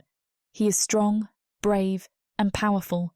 He would never give up without a fight. My fists clench tightly as my heart swells with determination and hope. Forget what anyone else thinks. I will never give up on him, not until I find out for sure what happened to him. Every part of me believes he is alive and out there somewhere, that he will come home soon, and we will be together again. After a week, rage engulfs me as something inside me breaks like a dam crashing open, releasing all of my emotions towards this war and everyone involved in it. Tears stream down my face as I vow to myself that no matter the cost, I will find Ragnar and bring him back safely where he belongs. And for the first time since I heard the news, I rise with the dawn and dress. No matter what hardships may come my way, I won't let anything stand in my path or keep me from finding the one person who feels like home to me. Ragnar, my orc who has stolen my heart in every way imaginable. "You're dressed," Leslie says by way of greeting when she enters my tent. I nod as I tie my shoe. I'm going to find him. She blinks. "What?" "Ragnar." I pull my jacket on. "I'm going to find him." As I head toward the tent's entrance, she steps in front of me. "Ava." She shakes her head. "He's gone." I know she's just trying to protect me, but she doesn't understand how determined I am. "He's not, and I will show you when we both return." "It's too dangerous," she pleads with me. "You don't know what you're getting yourself into. If the orcs couldn't survive..." "He survived. Ava." Leslie blows out an exasperated breath. "There are dark elves out there. The scouts confirmed it themselves. He's not there." With a stern look in my eyes, I reply, "I appreciate your concern, but I must do this. If nothing else, for closure if he has fallen in battle." "Ava, that is dangerous. You will be killed if a dark elf finds you." A shiver racks my body. Or worse, for your sake you have to let him go. But I won't accept it. I know that I must uncover the truth, and I must do it quickly. The more time passes, the greater the chances are that he might be in danger and close to actually dying. I can't stand not knowing what happened to him. I need closure, and I can feel it that he's okay. "I'll be careful. I just need to find out what happened," I declare bravely. Leslie shakes her head in disbelief at my stubbornness, knowing that this decision could prove fatal for me. "We can send more scouts. Let the orcs that know this land check," she says. "No," I reply firmly. "We can't trust their second-hand information. Ragnar could still be alive out there, and he may need help." But I can see I won't win this fight, so when she says, "Please, Ava, don't do this," I sigh and nod. "Okay. Can you ask Eric to send scouts?" Leslie visibility deflates. "I'll go right now." And I almost feel bad as she walks away, and I slip out behind her, snagging a cloak off the clothesline nearby. It is important for me to go out there and get the answers myself, instead of waiting for someone else to tell me what happened. No one should ever have to live without closure, and I refuse to be one of those people. The world without him is a cold, lonely place, and I refuse to live in it any longer.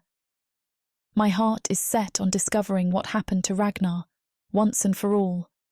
I don't care if it takes me days, weeks, or even years. I will never give up on him unless he is dead. I am not going to rest until I know if he is still breathing. Chapter 23. Ragnar. You won't leave this place alive. A wave of fear washes over me as I stand transfixed, watching the dark elves draw nearer. Their eyes glint with contemptuous glee as they advance, their laughter ringing out like thunder throughout the cave. My heart pounds as I stand rooted to the spot, panic rising within me. The dark elves take another step closer, their laughter becoming more menacing. I've taken down dozens, but my body is spent. A part of me roars to give the rest of myself to take them out, but before I can, Ava's face flashes in my mind. She is waiting for me, and that is enough for me to consider a different route. I'm about to make a run for it when one of them suddenly stops and sneers at me. "What an idiot," he says in a deep voice. "You think you can take us down?" At his words, the others break out into derisive snorting and cackling. My mind races as I scramble for some way to escape this seemingly inevitable doom. A chill passes through me as I glance from face to face, looking for an escape.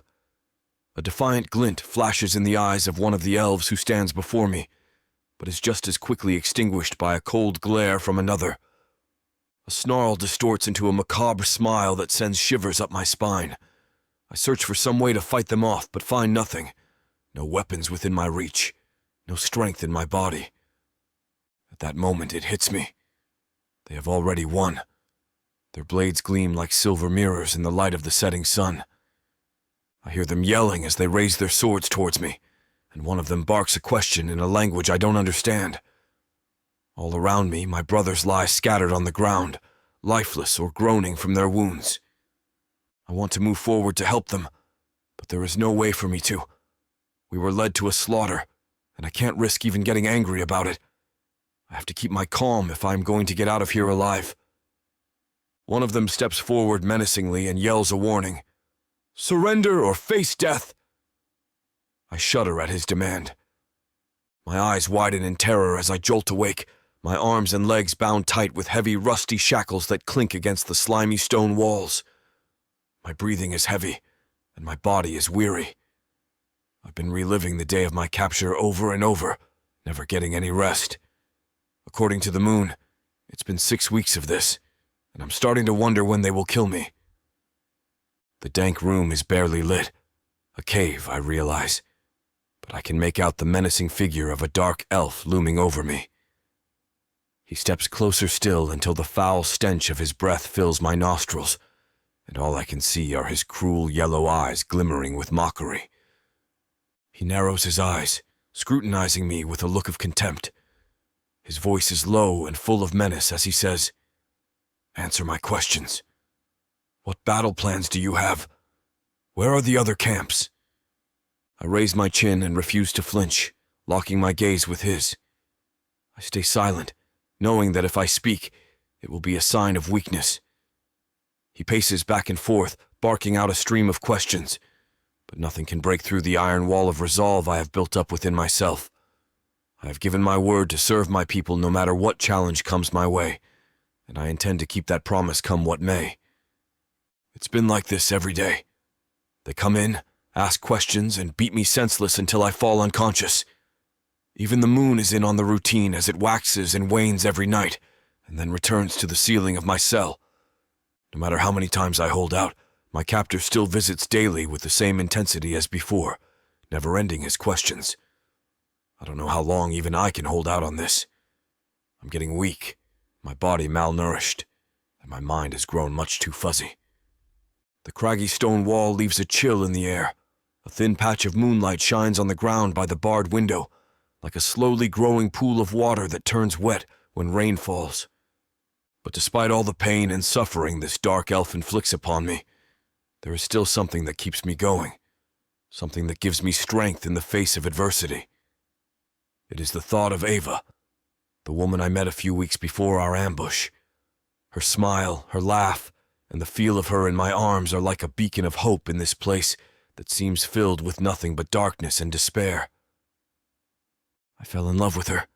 It's a little late to have realized that, but it has helped me hold on to my resolve. In the name of love, I can endure this. To protect her, I'll give them nothing but my life. And with that thought comes determination and strength, enough for me to keep going every day, battered and bruised though I am. Ava, I'll never give up on us. I promise to no one but myself as I hold on to every ounce of hope until the day that I can be reunited with the one who holds my heart. Just then, the door opens to my cell. It seems the nightly activities are starting. The rough metal of the shackles scraped against my skin, drawing blood. The elves' leader walked out from his hiding place and let out a menacing growl. He is twice as tall as the other elves, and each step he takes sounds like a wooden stick being snapped in two. "No one ever leaves this place alive," he says, his voice full of malice. "You will be stuck here forever. Your silence will buy you nothing but a long, slow death." I remain silent, sitting on the stone steps and thinking about Ava.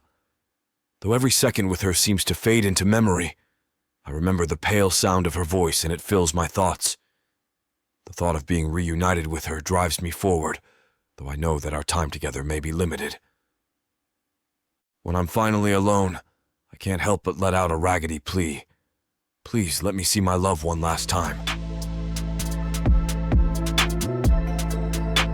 Chapter 24. Ava. I know what I'm doing is risky, but Ragnar can't be gone. My heart is telling me he's not dead. I'm screaming on the inside, but these feelings are not of mourning. These feelings are of frustration. The lies cannot be right. They believe he's dead. They have no solid proof that he perished. I am determined to prove that he is still alive, which is why I'm making my way into dark elf territory. "I'll find you," I whisper to Ragnar, even though he can't hear me. If they were ambushed, then some orcs had to be taken prisoner, and the only way for me to get the truth is to slip inside. I've dressed myself to look as close to the dark elves as possible, so they won't look twice if they see me. Their long robes make it easy, and though I am small, I won't draw too much attention. As I draw closer to the enemy encampment, my heartbeat thunders in my ears, nearly drowning out the distant but unmistakable sounds of the camp moving about. I was warned this would be suicide, but my courage does not falter. I must find answers about Ragnar, whatever the risk. The canopy blots out the setting sun, leaving the woods dim and foreboding. Strange insect calls echo as I pass silently through the trees like a shadow. The smell of smoke and blood grows stronger on the wind until my nostrils sting. At last I spot the camp. It looks like a fortress built against the side of the mountains. They have real furniture, probably brought using their magic, but they've used the cave system too, it seems. They aren't even trying to hide, flickering firelight visible through the trees. My pulse spikes. I am so near potential answers, yet still far. I hunker low in the underbrush at the edge, waiting breathlessly as guards with wicked spears patrol the perimeter. "Quiet tonight," one of them says. The other groans. "Boring. I'm ready to taste some blood." My stomach drops as he lifts a hand, shadows swirling around it. "I need to play." The other chuckles. They're almost out of earshot when I hear, "Maybe the orcs inside will break soon and they'll unleash you." My stomach drops, and I know I've done the right thing by coming. I send a message to Ragnar silently, telling him to hold on. When the way finally seems clear, I creep on high alert into the outskirts of the encampment. My pulse races wildly at my proximity to the enemy. Yet the sounds of life within the camp reach my ears. Raucous laughter, growls of vicious animals, a blacksmith's ringing hammer. It scares me how well off they are. I keep to the shadows, slinking between the erected buildings as I seek out any scrap of information on Ragnar's whereabouts. But no matter where I go, it seems like a dead end. Luckily, no one really sees me, and those who do take one look at my clothes and stature and assume I'm a servant. I've seen several moving around, and I'm relieved for that. I don't hear anyone mention Ragnar or his battalion. I creep silently through the shadows of the enemy encampment, keeping to the darkness. The air is thick with smoke and raucous laughter. In an open area, a group of dark elves wrestle drunkenly, egging each other on in increasing violence. One pins his opponent and bashes his head viciously against a rock until he goes still. The others roar approval. Nearby, 3 elven warriors yank a screaming woman between them, her body naked and her flesh marred from nights just like this. My stomach twists with disgust, but I'm powerless to intervene without revealing myself. I squeeze my eyes shut and slip past quickly. Further on, the stench of death hangs heavy around a makeshift stockade crammed with emaciated prisoners. Their haunted eyes stare through me from behind crude iron bars. In another tent, a shaman leans over a table stained dark with blood, chanting guttural spells over a mangled corpse. Strange smoke wafts around him as he works his gruesome magic. All throughout the camp, the elves boast and brawl, fury and violence flowing through their veins unchecked. Even their occasional laughter has a cruel edge. I slip from shadow to shadow, ears straining for any word of the missing orc warrior. But the scattered conversations yield nothing. As despair threatens to sink in, raucous laughter echoes ahead. I freeze, pressing into the darkness as 2 armed elves stagger by, deep in their cups. Who? That big brute that put up quite a fight before we overwhelmed him. One grunts in amusement. I hear he's come up on his 2nd month. My breath catches. They must mean Ragnar. Hope flares within me. And you know what that means. My stomach drops. The way he says it, laced in cruel amusement, isn't good. Before I can learn more, an elven commander strides up. You 2, switch out with Orin and Taran for prison guard. The guards curse but tramp off to follow their orders. For a moment, I waver. They are making their way toward the caves, and I know that if I follow them, I will be trapped with them. There will be no way out for me if I'm wrong. But if I'm right, I hear after them, slinking from shadow to shadow, but the 2 are too preoccupied to even notice. I can't believe we are being pulled for prison duty again, one grumbles. The other shrugs. It's not like those green-skinned bastards do anything. We might be able to even get some playtime in. I stick to the shadows as they approach the caves, my stomach roiling. The air is thick with the metallic scent of blood, and the shadows cast by the moon play tricks on my senses. My determination wavers for a moment, but the memory of Ragnar's laugh, the warmth of his touch, pushes me forward. He is here somewhere, and I will take my last breath before I stop searching for him, which I may very well take tonight. Chapter 25. Ragnar. At this point, if I live, Ava will no longer recognize me. My face feels broken, eyes swollen shut.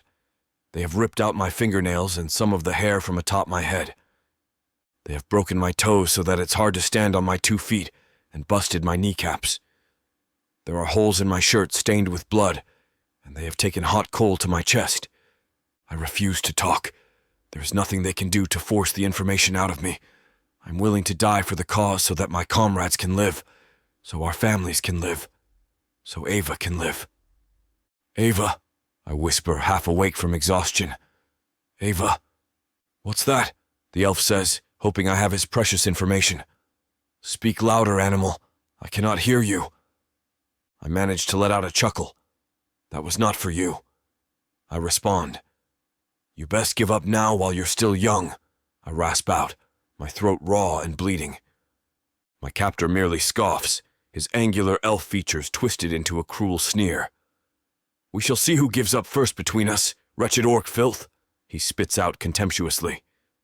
He stares at me with hatred smoldering in his icy eyes, but he also cannot conceal the flicker of doubt. He can see the iron determination etched on every inch of my battered face, the strength I've shown in the last weeks. He knows in his heart that no matter what fresh agony they inflict upon me, I will never break. I am steeled and resolved to remain silent until the merciful end. No matter what diabolical torments they devise, no matter how many weapons they take to my flesh, I will stand strong as granite. As long as I draw breath into my lungs, I am unwaveringly determined to never give in and surrender the information they so desperately crave. He turns and barks an order. 2 more elves enter the cell, their embroidered robes swishing ominously across the grimy stone floor. They drag with them a wooden rack adorned with rusty iron spikes and thick chains. I cannot suppress a shudder of dread as they force my broken body onto the infernal device, brutally wrenching my wrists and ankles into the manacles at each corner. They turn the screws with sadistic glee, the rusted metal biting deeper as it stretches my limbs taut to the point of agony. Still, I clench my jaw, refusing to give them the satisfaction of hearing me cry out. "Last chance to end your misery, orc filth," the commander snarls. "Give me the information, or we will make you truly suffer." In response, I slowly lift my throbbing head, look him straight in the eye, and spit blood at his feet in defiance. Rage flashes like lightning in his icy blue eyes. With a sharp nod of permission, the guards intensify the awful stretching. The strain is unbearable, my shoulders creaking and on the verge of dislocating. Rivulets of sweat roll down my skin as I fight with every ounce of will not to scream while fire shoots through my limbs. Through the red haze of agony, I desperately search for Ava's beloved face in my mind, clinging to the memory of her touch, her smile. I cannot break my sworn promise to find her again. I will not betray her steadfast love. At an unspoken signal, the elf guards move to either side of the rack, and rain blows down upon me with cruelly spiked flails, shattering bones and tearing skin, ripping muscle from sinew. Still I do not speak, do not cry out. The white-hot agony explodes through every fiber of my being. After what feels like an eternity, the commander signals them to cease their attack, his angular face etched with frustration at my refusal to yield. "Is that all you've got?" My voice is ragged but defiant. The commander's eyes blaze as rage wars with grudging admiration on his sharp features. He knows now without doubt that no amount of physical torture will ever break my indomitable will. When he speaks at last, his voice rings with fatalistic finality. He knows I will never yield. "It matters not, orc. You will die here." Yet still, I remain resolute despite the unimaginable agony racking my body, not giving an inch or uttering a single word no matter what fresh horrors my captors devise. I know their patience is wearing then, and I find myself eager for it. For the day they will finally let me go. My body cannot stand much more of this, and I can feel the thread of my life fraying. Still, I will not budge an inch or utter a single word about our cause or plans, no matter how creative their methods of torture become. The dark elf pushes hard tonight. My body is racked with agonizing pain, but I retreat deep within my mind, focusing on Ava's beloved face to block it out. Her memory gives me the strength to withstand this suffering, and when the pain stops and he tisks, surveying me, I expect him to leave me, chained and broken as he normally does. Instead, he lifts his voice loud enough for me to hear over my own ragged breathing and says, "You are worthless scum." The others snicker behind him. "Since you have outlived your usefulness, we will rid ourselves of you. Your execution is scheduled for dawn." I slowly raise my battered and bloodied face to meet his glare. The movement takes all my remaining strength, but I will not cower before this monster. I give him a bloody, defiant smile. My fate may be sealed, but so is their failure to break me. That small victory alone fills me with profound peace and contentment. The commander's icy eyes bore into mine, filled with impotent frustration and disgust. He knows he cannot break my indomitable will. My silence only makes him angrier. With a snarl, the commander turns on his heel, robes swirling dramatically as he orders his guards to watch me. At first light, I am to be dragged out to the gallows. I can feel the cold steel of the guillotine's blade already, Yet even facing imminent death, my heart remains unafraid and undaunted. But I can't find it in myself to regret what I have done. I am ready to meet my fate freely, knowing I withstood every cruelty without ever betraying my cause or compromising my principles. I stood strong and unbroken until this final moment. It is far better to die with honor in service of a noble cause than to live in fear and shame, having sold one's soul. Now Ava, and so many others, will live on. I take comfort knowing my sacrifice will aid our cause, and those I love will live on, especially my beloved Ava. Her bright spirit has sustained me through this torturous ordeal. Though we may be parted for now, I know her heart is strong. As long as she breathes, I will keep fighting. My life's blood will soon stain the executioner's block as dawn's first light creeps into my cell. But my spirit remains undaunted. I go calmly to my death with no regret, only a profound sense of inner peace. And I believe that one day, beyond the bounds of this mortal realm, we will be together again in a place where cruelty and injustice cannot reach us. There, our souls will reunite. Until then, I whisper a silent prayer for Ava's safety and a quiet apology. Ava, I'm sorry that I broke my promise to you, but I did try to come back. And I know for this one, she would forgive me. It lightens the weight pulling down on me. Soon I will be free. With Ava's memory glowing warmly in my heart, I close my eyes and await the dawn without fear. Chapter 26. Ava. Trembling, I know this is the only way I will be able to find Ragnar. Even if it is certain death for me to close myself in a space with the dark elves, I force myself to fall in line behind the soldiers, unnoticed. I creep along the cavern walls, barely daring to breathe as the dark elf patrol marches ahead of me. The flickering torchlight casts twisted shadows, masking my presence. Up ahead, the soldiers turn down a narrow passage. I hesitantly follow, primal fear prickling my neck at venturing into the unknown depths. The tunnel slopes gradually downward, the air growing colder and more stagnant. Dripping water echoes ominously somewhere in the void, beyond the torch glow. My pulse thunders in my ears. How deep into this nightmare realm have I delved? But I force down my terror. For Ragnar, I would brave far worse than this. The cavernous path branches off again, and I waver. I see the guards continue down, and I'm about to follow them when I see one go to turn down the next path, and the other stops him. "What are you doing?" the second one asks. The first points at the tunnel. "The cells are..." The other shakes his head with a grin. "The orc will die at sunlight. He's broken and not going anywhere. We aren't going to the cells." My heart pounds as they dive further into the cavernous system, and I scurry toward the path they mentioned. I step cautiously down the musty tunnel. Nausea roils inside me as I tread through pools of murky water that gather in the depressions of the damp floor.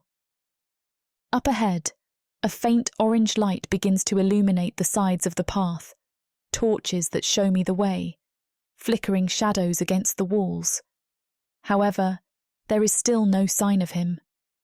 My heart sinks and my throat tightens as I scramble to remain composed, desperately searching for clues or any indication of his presence.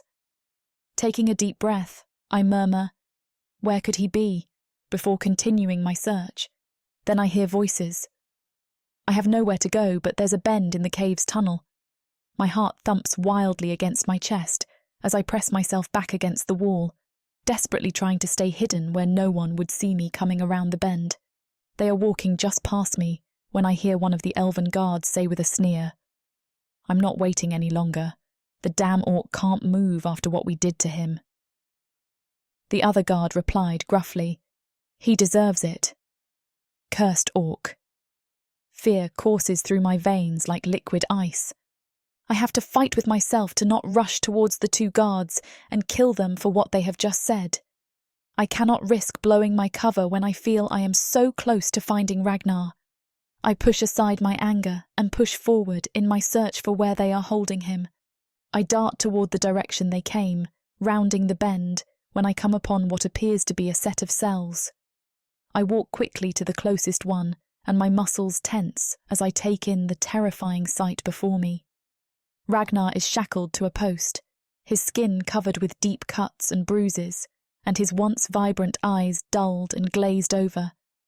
I almost cannot recognize him as he seems to have lost weight, and I'm sure he's lost a lot of his strength. Ignoring the maniacal laughter of his captor that I can hear from further down the hallway, I unsheath my dagger and work the lock. It's old and rusty, and pops open with little effort. The cell creaks open. I charge forward and start to yank at the chains that bind him. I stop as soon as they start to make a lot of noise, as I do not want to draw anyone to the cell. After I make sure the elves do not appear to be moving closer at the sudden sound, I start to look around for a way to free Ragnar. In a frenzied scramble, I frantically search for something to break open his restraints as the clock ticks down to his imminent execution. I can still hear elves talking and laughing further down the hallway, and my heart pounds every time it sounds like one of them draws near to where we are. In my desperation, I plead hoarsely under my breath. Ragnar, I'm here. I'll need his help to get out of here. When all I get in return is a weak groan, my heart jumps into my throat.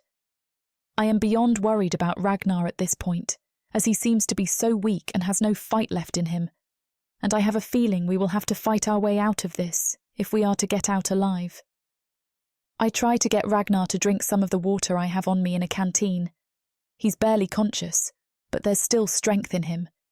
He seems to fight me at first before eventually gulping down some of the water. I pull it away before he can drink too much and make himself sick. Ragnar, I whisper. This time his head slowly lifts. Ava? I nod, stroking his face gently. It's me.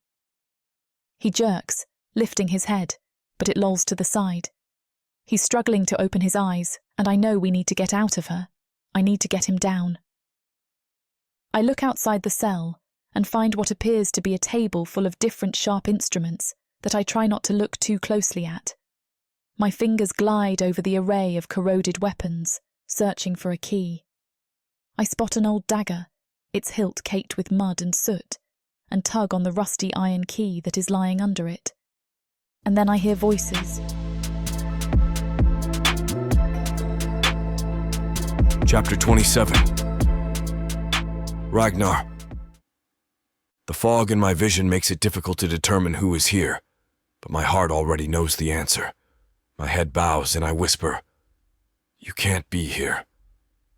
Adrenaline is pounding through me, forcing me to rouse over the exhaustion lining my bones.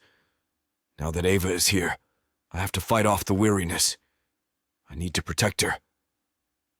As I slowly regain consciousness, I hear the guards' ominous voices discussing my impending execution. With every word, my heart beats faster. "Hey, Orc!" one of the guards yells. "It's almost daylight! Why are you dragging this out? Get on with it!" barks one of them impatiently. The fight inside my body rages up. I can't die yet, not with Ava here. The water I managed to drink has given me a brief respite from the excruciating thirst that has plagued me for days, but I know it won't last forever. I look around, finally spotting Ava against the wall. The elves won't even see her when they come in. My heart lurches into my throat, and I search for a way to get her out of here. But there is none. Her hazel eyes are wide with terror, but she manages a small, reassuring smile. The guards move closer, their footsteps making me strain against my restraints. The door to my cell crashes open and Ava rushes forward, shoving one guard back while the other brings up his sword. Faster than I can keep up with, she throws something at him, and he curses as he turns. A blade is sticking out of his shoulder, one they've used on me. In the brief reprieve, he snatches a nearby stool, smashing it on his head. She quickly undoes my chains and hands me a weapon as she stands at my side, prepared for battle. The guard points his blade at us both, but it's too late. We have our opportunity. Ava and I fight our way through the cell, successfully pushing back the two guards. My strength couldn't take much more as I swing my sword, aiming for the neck of my opponent and catching him off guard. He reels back and I strike again, slicing through his flesh. The other guard charges forward, but Ava is faster. She ducks away from him and delivers a sharp kick to his stomach. He falls with a grunt of pain and we quickly make our way toward the exit. We rush up to the cave's mouth, no other guard rushing to help, luckily. Most elves will be retiring to bed now or awaiting my execution. I don't hesitate when we break outside, even though it's the first fresh taste of air I've had in 6 weeks. I grab her arm, pulling her toward the forest's edge before anyone can see us. But with my hulking frame, there's soon a few shouts and pursuers on our heels. Ava and I ran faster than we'd ever run before, with only the distant sound of clanking armor and the elf's angry shouts spurring us on. "Faster!" I shout to Ava, my lungs aching for oxygen. "I can lose them in the forest." Following the mountainside, we slip out of the camp, dark elves rushing after us. I keep my body blocking hers, zigzagging to avoid the arrows and magic launched our way. Branches tear at my clothes and thin brambles scratch my skin, but I focus solely on Ava's long auburn braid as she races ahead of me in the moonlight. Our breaths sound like thunder in the stillness of night as we push ourselves beyond our limits. With every step, an inner voice screams at us not to look back. If we do, we might never have the courage to keep going forward. The whips our cloaks and sends shivers down our spine as we descend into a valley between two oak-covered hills. Trees with wide trunks and branches curled up like fingers line the path. The packed dirt crunches beneath our feet like abandoned armor. Some leaves have already fallen earlier in the season and are browned and leathery to the touch, while others still cling onto their branches, vibrant shades of green on one side and red on the other. Our pursuers remain close behind us. Distant cries echo through the night sky like smoke signals from the underworld. Each wail pierces our hearts like a knife. The sun is climbing in the sky as we sprint from our pursuers, its pink and purple hues painting the horizon. Our feet throb with each step, skin slippery with sweat as we traverse the rocky terrain. At my side, Ava wheezes with exertion but doesn't slow. Her courage fuels my aching limbs. "The river! We can lose them there!" I bark. We veer towards the sound of rushing water. The current looms fast approaching. I grip Ava's hand tightly in mine. "Don't let go!" Together we leap into the icy torrent, the shock driving the air from my lungs. The powerful current sweeps us away into darkness. Just as elven shouts reach the bank behind us, we're pulled along helplessly, crashing over rocks and fallen trees. I strike out towards the far shore, one arm wrapped around Ava. With a final surge, we scrape onto the muddy bank, collapsing in the reeds. The roar of water obscures all other sounds. I gather Ava's sodden form against me as she coughs up river water. She clings to me, shaking uncontrollably, but her eyes blaze with triumph. We made it. Gulping air into my burning lungs, I stroke Ava's soaked hair. Through hell and high water, we're free. The forest conceals us now. "We're safe," I rasp. "We're safe." She stands, sucking in a deep breath. "Let's get back." I nod, knowing that I'm drained, but I will find a way to make it back. For Ava, I can do it. After a full day's travel, most of which is a blur, we stumble into our campsite, out of breath. A pile of logs sits untouched below a fire pit, with several branches placed around it like an intricate puzzle. The trees around camp sway in time to the cool evening breeze, whispering against our faces. Only once we stumble past the guards who stare at us in shock do we stop, and I pull Ava into a tight embrace. We cling to each other, both of us quaking with terror and relief, something we didn't slow enough to let ourselves fear. The scent of her skin, the gentle touch of her hair against my cheek, and the heat radiating from her body bring me back to life. "We almost didn't make it," I mumble, my face snuggled into her shoulder. The quiver in the hand stroking my chest proves that she has the same feeling. After so long apart, it's more than just our bodies wanting to be together. She nods, her voice unsteady and close to tears. I was running out of breath. Thank goodness I had a plan. She clings to me, her chest heaving with each gasping breath. I step back from her embrace, my eyes locking with hers. "Thank you for saving me," I murmur, overflowing with feeling. "I didn't want you to risk yourself like that. But thank you." Ava's lips are slightly open, and I lean down to meet them when a shout sounds. "Ragnar!" I turn to see Eric running toward me, his eyes wide in disbelief. I hold my arms out, though they tremble. It's me. It doesn't take long for word to spread as the camp awakens. Ava and I have just finished getting patched up by another healer and stepped out of the medic tent to find the whole camp abuzz with our return. So many people are excited to see us, and they are joyfully welcoming us both home. I'm filled with both elation to see all the familiar faces, but also drained by the overwhelming enthusiasm. Leslie is fussing over Ava, her eyes heavy with exhaustion, and I step forward and say, "Maybe it's time we let Ava get some rest. It's been a long journey." Questions pour in about where she's been and what has happened during our travels, but before anyone can ask another, Ava offers a simple response. "Let's just say that I'm glad to be home." Chapter 28. Ava. Now that Ragnar and I are back safely in camp, I can feel the exhaustion trying to creep up on me, but I also still feel on edge. The fear and stress from the whole ordeal are still coursing through my veins and making me a little on edge. I am trying my hardest to keep my emotions in check and act properly, but it is getting harder. I consider excusing myself and finding a secluded area away from everyone to just breathe, but I do not get the chance to. One moment I am looking for a reason to leave, and the next, Ragnar is stepping in and telling everyone I need some rest. "You know you really should not be leaving your party," I say, looking up at Ragnar's face, which is a mask of determination. I stare at his face, and am hit with how strongly I have fallen for this orc. I know now that I can never be away from this man ever again. I am going to spend the rest of my life, no matter how long or short it might be, with this orc. I just hope he feels the same way. "I know last time we stayed in your tent," he murmurs as he tugs me toward the edge of the camp. His words alone bring up memories. I can still remember the feel of his body on mine, his thick member sliding in and out of me as we made love under the stars all those nights ago.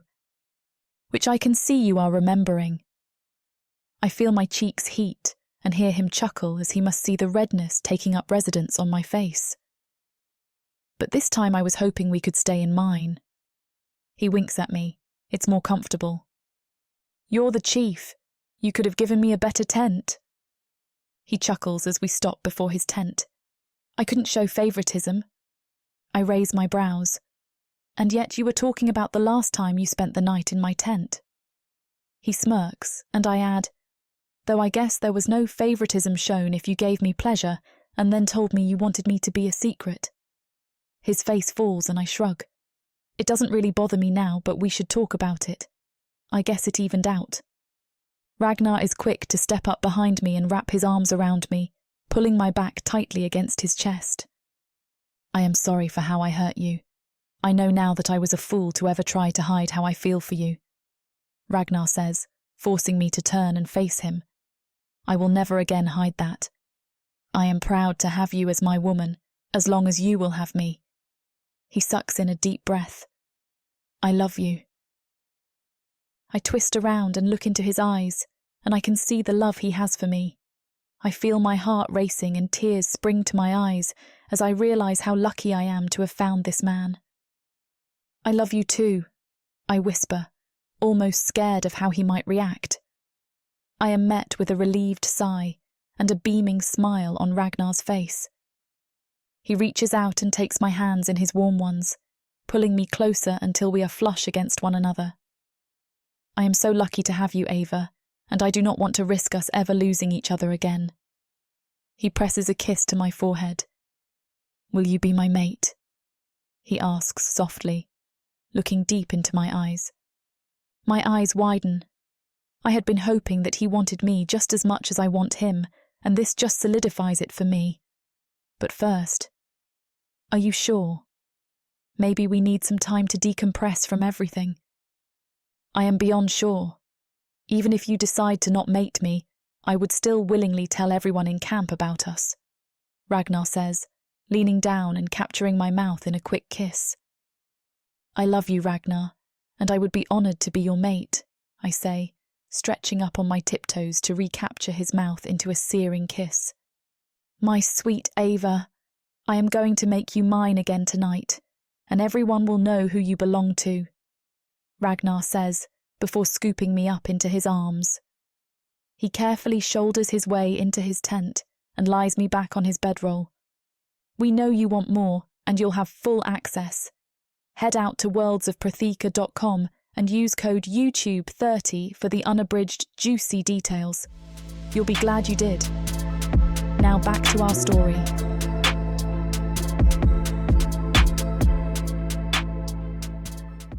Orcs. Gargoyles. Vampires. Ice monsters. Demons of the dark. These beasts seek war, destruction, and power. And there's only one thing that can tame them. Love. This is your chance to get the uncut and unabridged audiobook bundle. No detail is spared. Use discount code YouTube30 for an additional 30% off of the already discounted price. Go to worldsofprathika.com. Get access to countless audiobooks and discounted bundles where I talk you through every last scene. Prothika's magic is eternal. Audio bundles will make it immersive.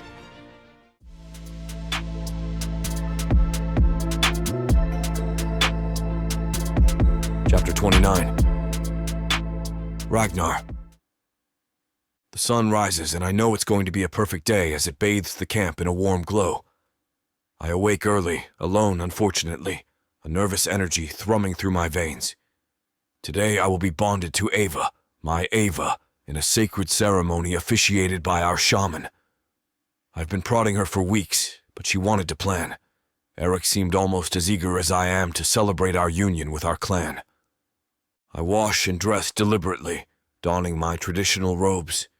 The fine material drapes over my muscular frame, the warrior panels displaying scenes of my triumphs in battle and prominence within the clan.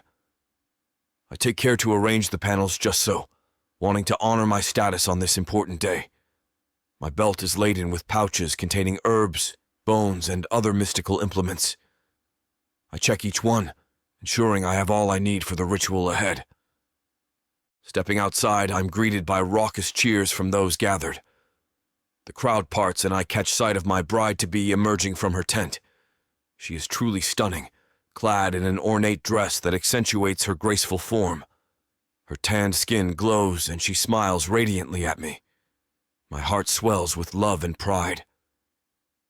We meet in the center of the camp, clasping hands tightly. "You look magnificent, my darling," I say, taking her hands in mine. She smiles radiantly. "As do you, my love." Our clan and friends encircle us, their excitement palpable. At the front stands our wise shaman, adorned in his ceremonial feathers and bones that rattle gently as he begins. His deep, rumbling voice carries throughout the village as he recites the ancient bonding oaths. We repeat his words, our voices joining in the rapturous union.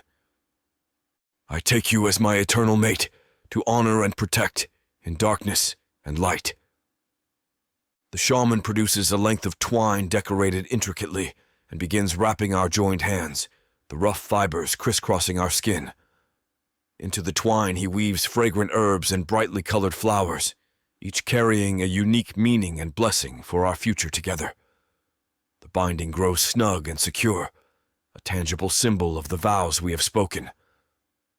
A hush descends, the only sound the whistling wind. This silence allows the war god an opportunity to voice any objections. Ava and I bow our heads, muscles taut with anticipation. After several breathless moments, we raise our eyes and beam at one another in relief.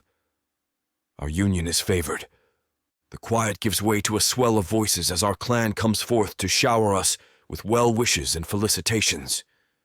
We graciously accept their loving words, overwhelmed by the outpouring of support.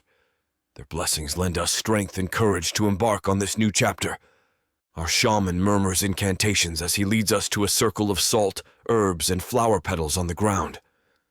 Ava and I step into it, the grains and petals soft beneath our feet. We stand face to face, hands still securely bound between us. Our shaman announces our sacred bonding is complete. We lean in and our lips meet tenderly. Cheers erupt around us, and I gaze lovingly at my mate. Though the ceremony is finished, the real celebration has just begun. Our clan quickly disperses to prepare the wedding feast and ready the village square for revelries. Close friends remain to carefully cut and remove our binding while we bask in wedded bliss. The twine will later be arranged across the front of my tent, commemorating this joyous day. But there are many more traditions to come. I scoop Ava into my arms and carry her across the threshold of our now shared tent. But when I try to take her to the bedroll, she stops me. Later. I growl and she only shakes her head. I want to look good for a reception. Her hands slide down her bodice. Then you can rip me free. I huff as I set her at the small table instead, and she giggles gleefully. Inside, we are greeted by gifts of bread and wine, along with symbols of fertility and prosperity. After indulging in our first meal as a bonded pair, evening approaches. The tantalizing aromas of roasting meats and bubbling stews waft on the breeze. Musicians tune their instruments on the village stage. It is time. Ava and I make our way through the streets, greeted by rambunctious cheers and applause. Our reception is already in full swing when we arrive, rowdy dancing and drinking well underway. We are seated at the head table to oversee the festivities. Course after delectable course of traditional orcish fare is served along with hearty mead and wine. We toast our clan and our future, then join in the energetic dancing, whirling and leaping late into the night. I cherish every moment of celebrating our love with our community. When at last the wedding feast winds down and the music fades, Ava and I retire to our tent. I can tell she is tired, but also looking forward to what is going to happen next. I just hope she can keep her voice down because she certainly has not been able to before. I quickly scoop her up and move us to where the bed is situated along one wall of the tent. I slowly lay her down on the bed and look down at her, seeing the pure love and devotion in her eyes as she gazes back up at me. I love you, Ava, I say as I slowly pull off my clothes before reaching down to help her remove her dress as well. I love you too, Ragnar. I will forever love you, and am beyond joyous to officially be yours for everyone to know, Ava says, as I climb into the bed and position myself above her. I know I have made love to you multiple times now, but tonight I'm going to truly enjoy showing you how much you mean to me, I say, leaning down and pulling her into a very deep and slow but sensual kiss. Every other time I kissed her, we were both getting out our emotions and everything was pleasurable but very fierce. Tonight I plan to show her a softer side of me. I have all the time in the world to pleasure her and for her to pleasure me in our life ahead of us. But tonight I'm truly going to enjoy showing her just how beautiful she is to me, and how much she means to me, even if it takes me all night to show her thoroughly.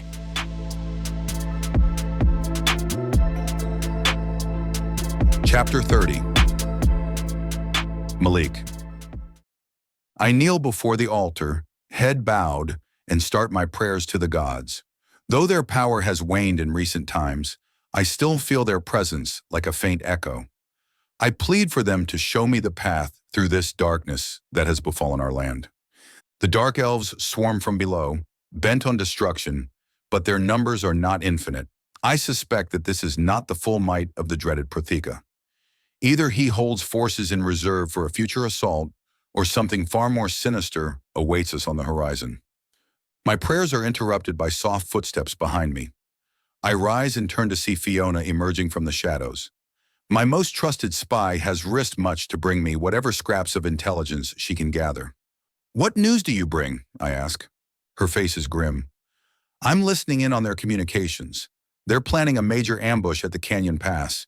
They know our supply routes and mean to cut us off. This is grim news indeed. That narrow pass is our only secure way through the mountains. To lose it would cripple our defenses. But thanks to Fiona's warning, perhaps we can turn the ambush against them. What else? I prod out. Fiona's voice is laden with dread as she continues.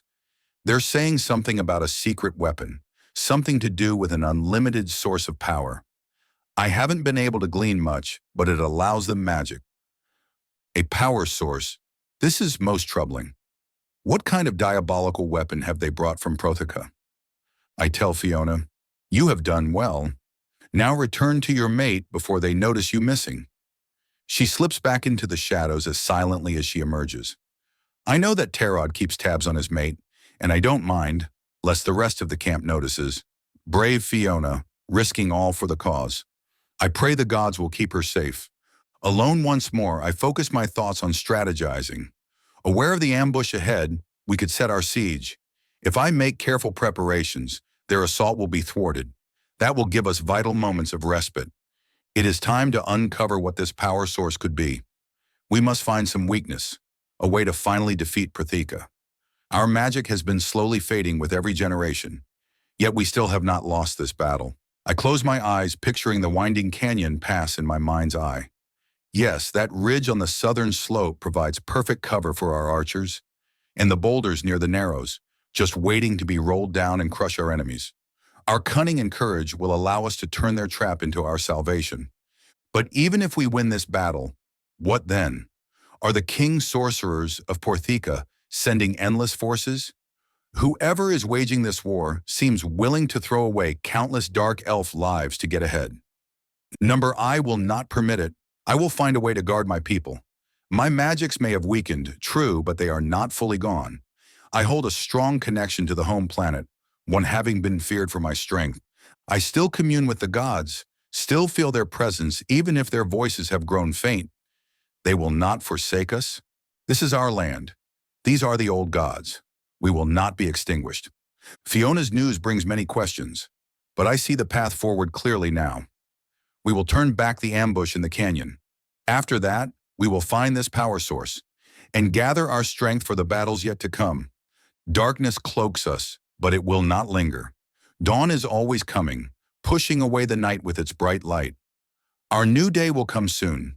The gods have promised it. I will fight and claw to see the sun rise again, no matter how long it takes. My eyes are heavy from lack of sleep and a pounding drone in my ears. But it is not yet time to rest. I can feel more is building on the horizon.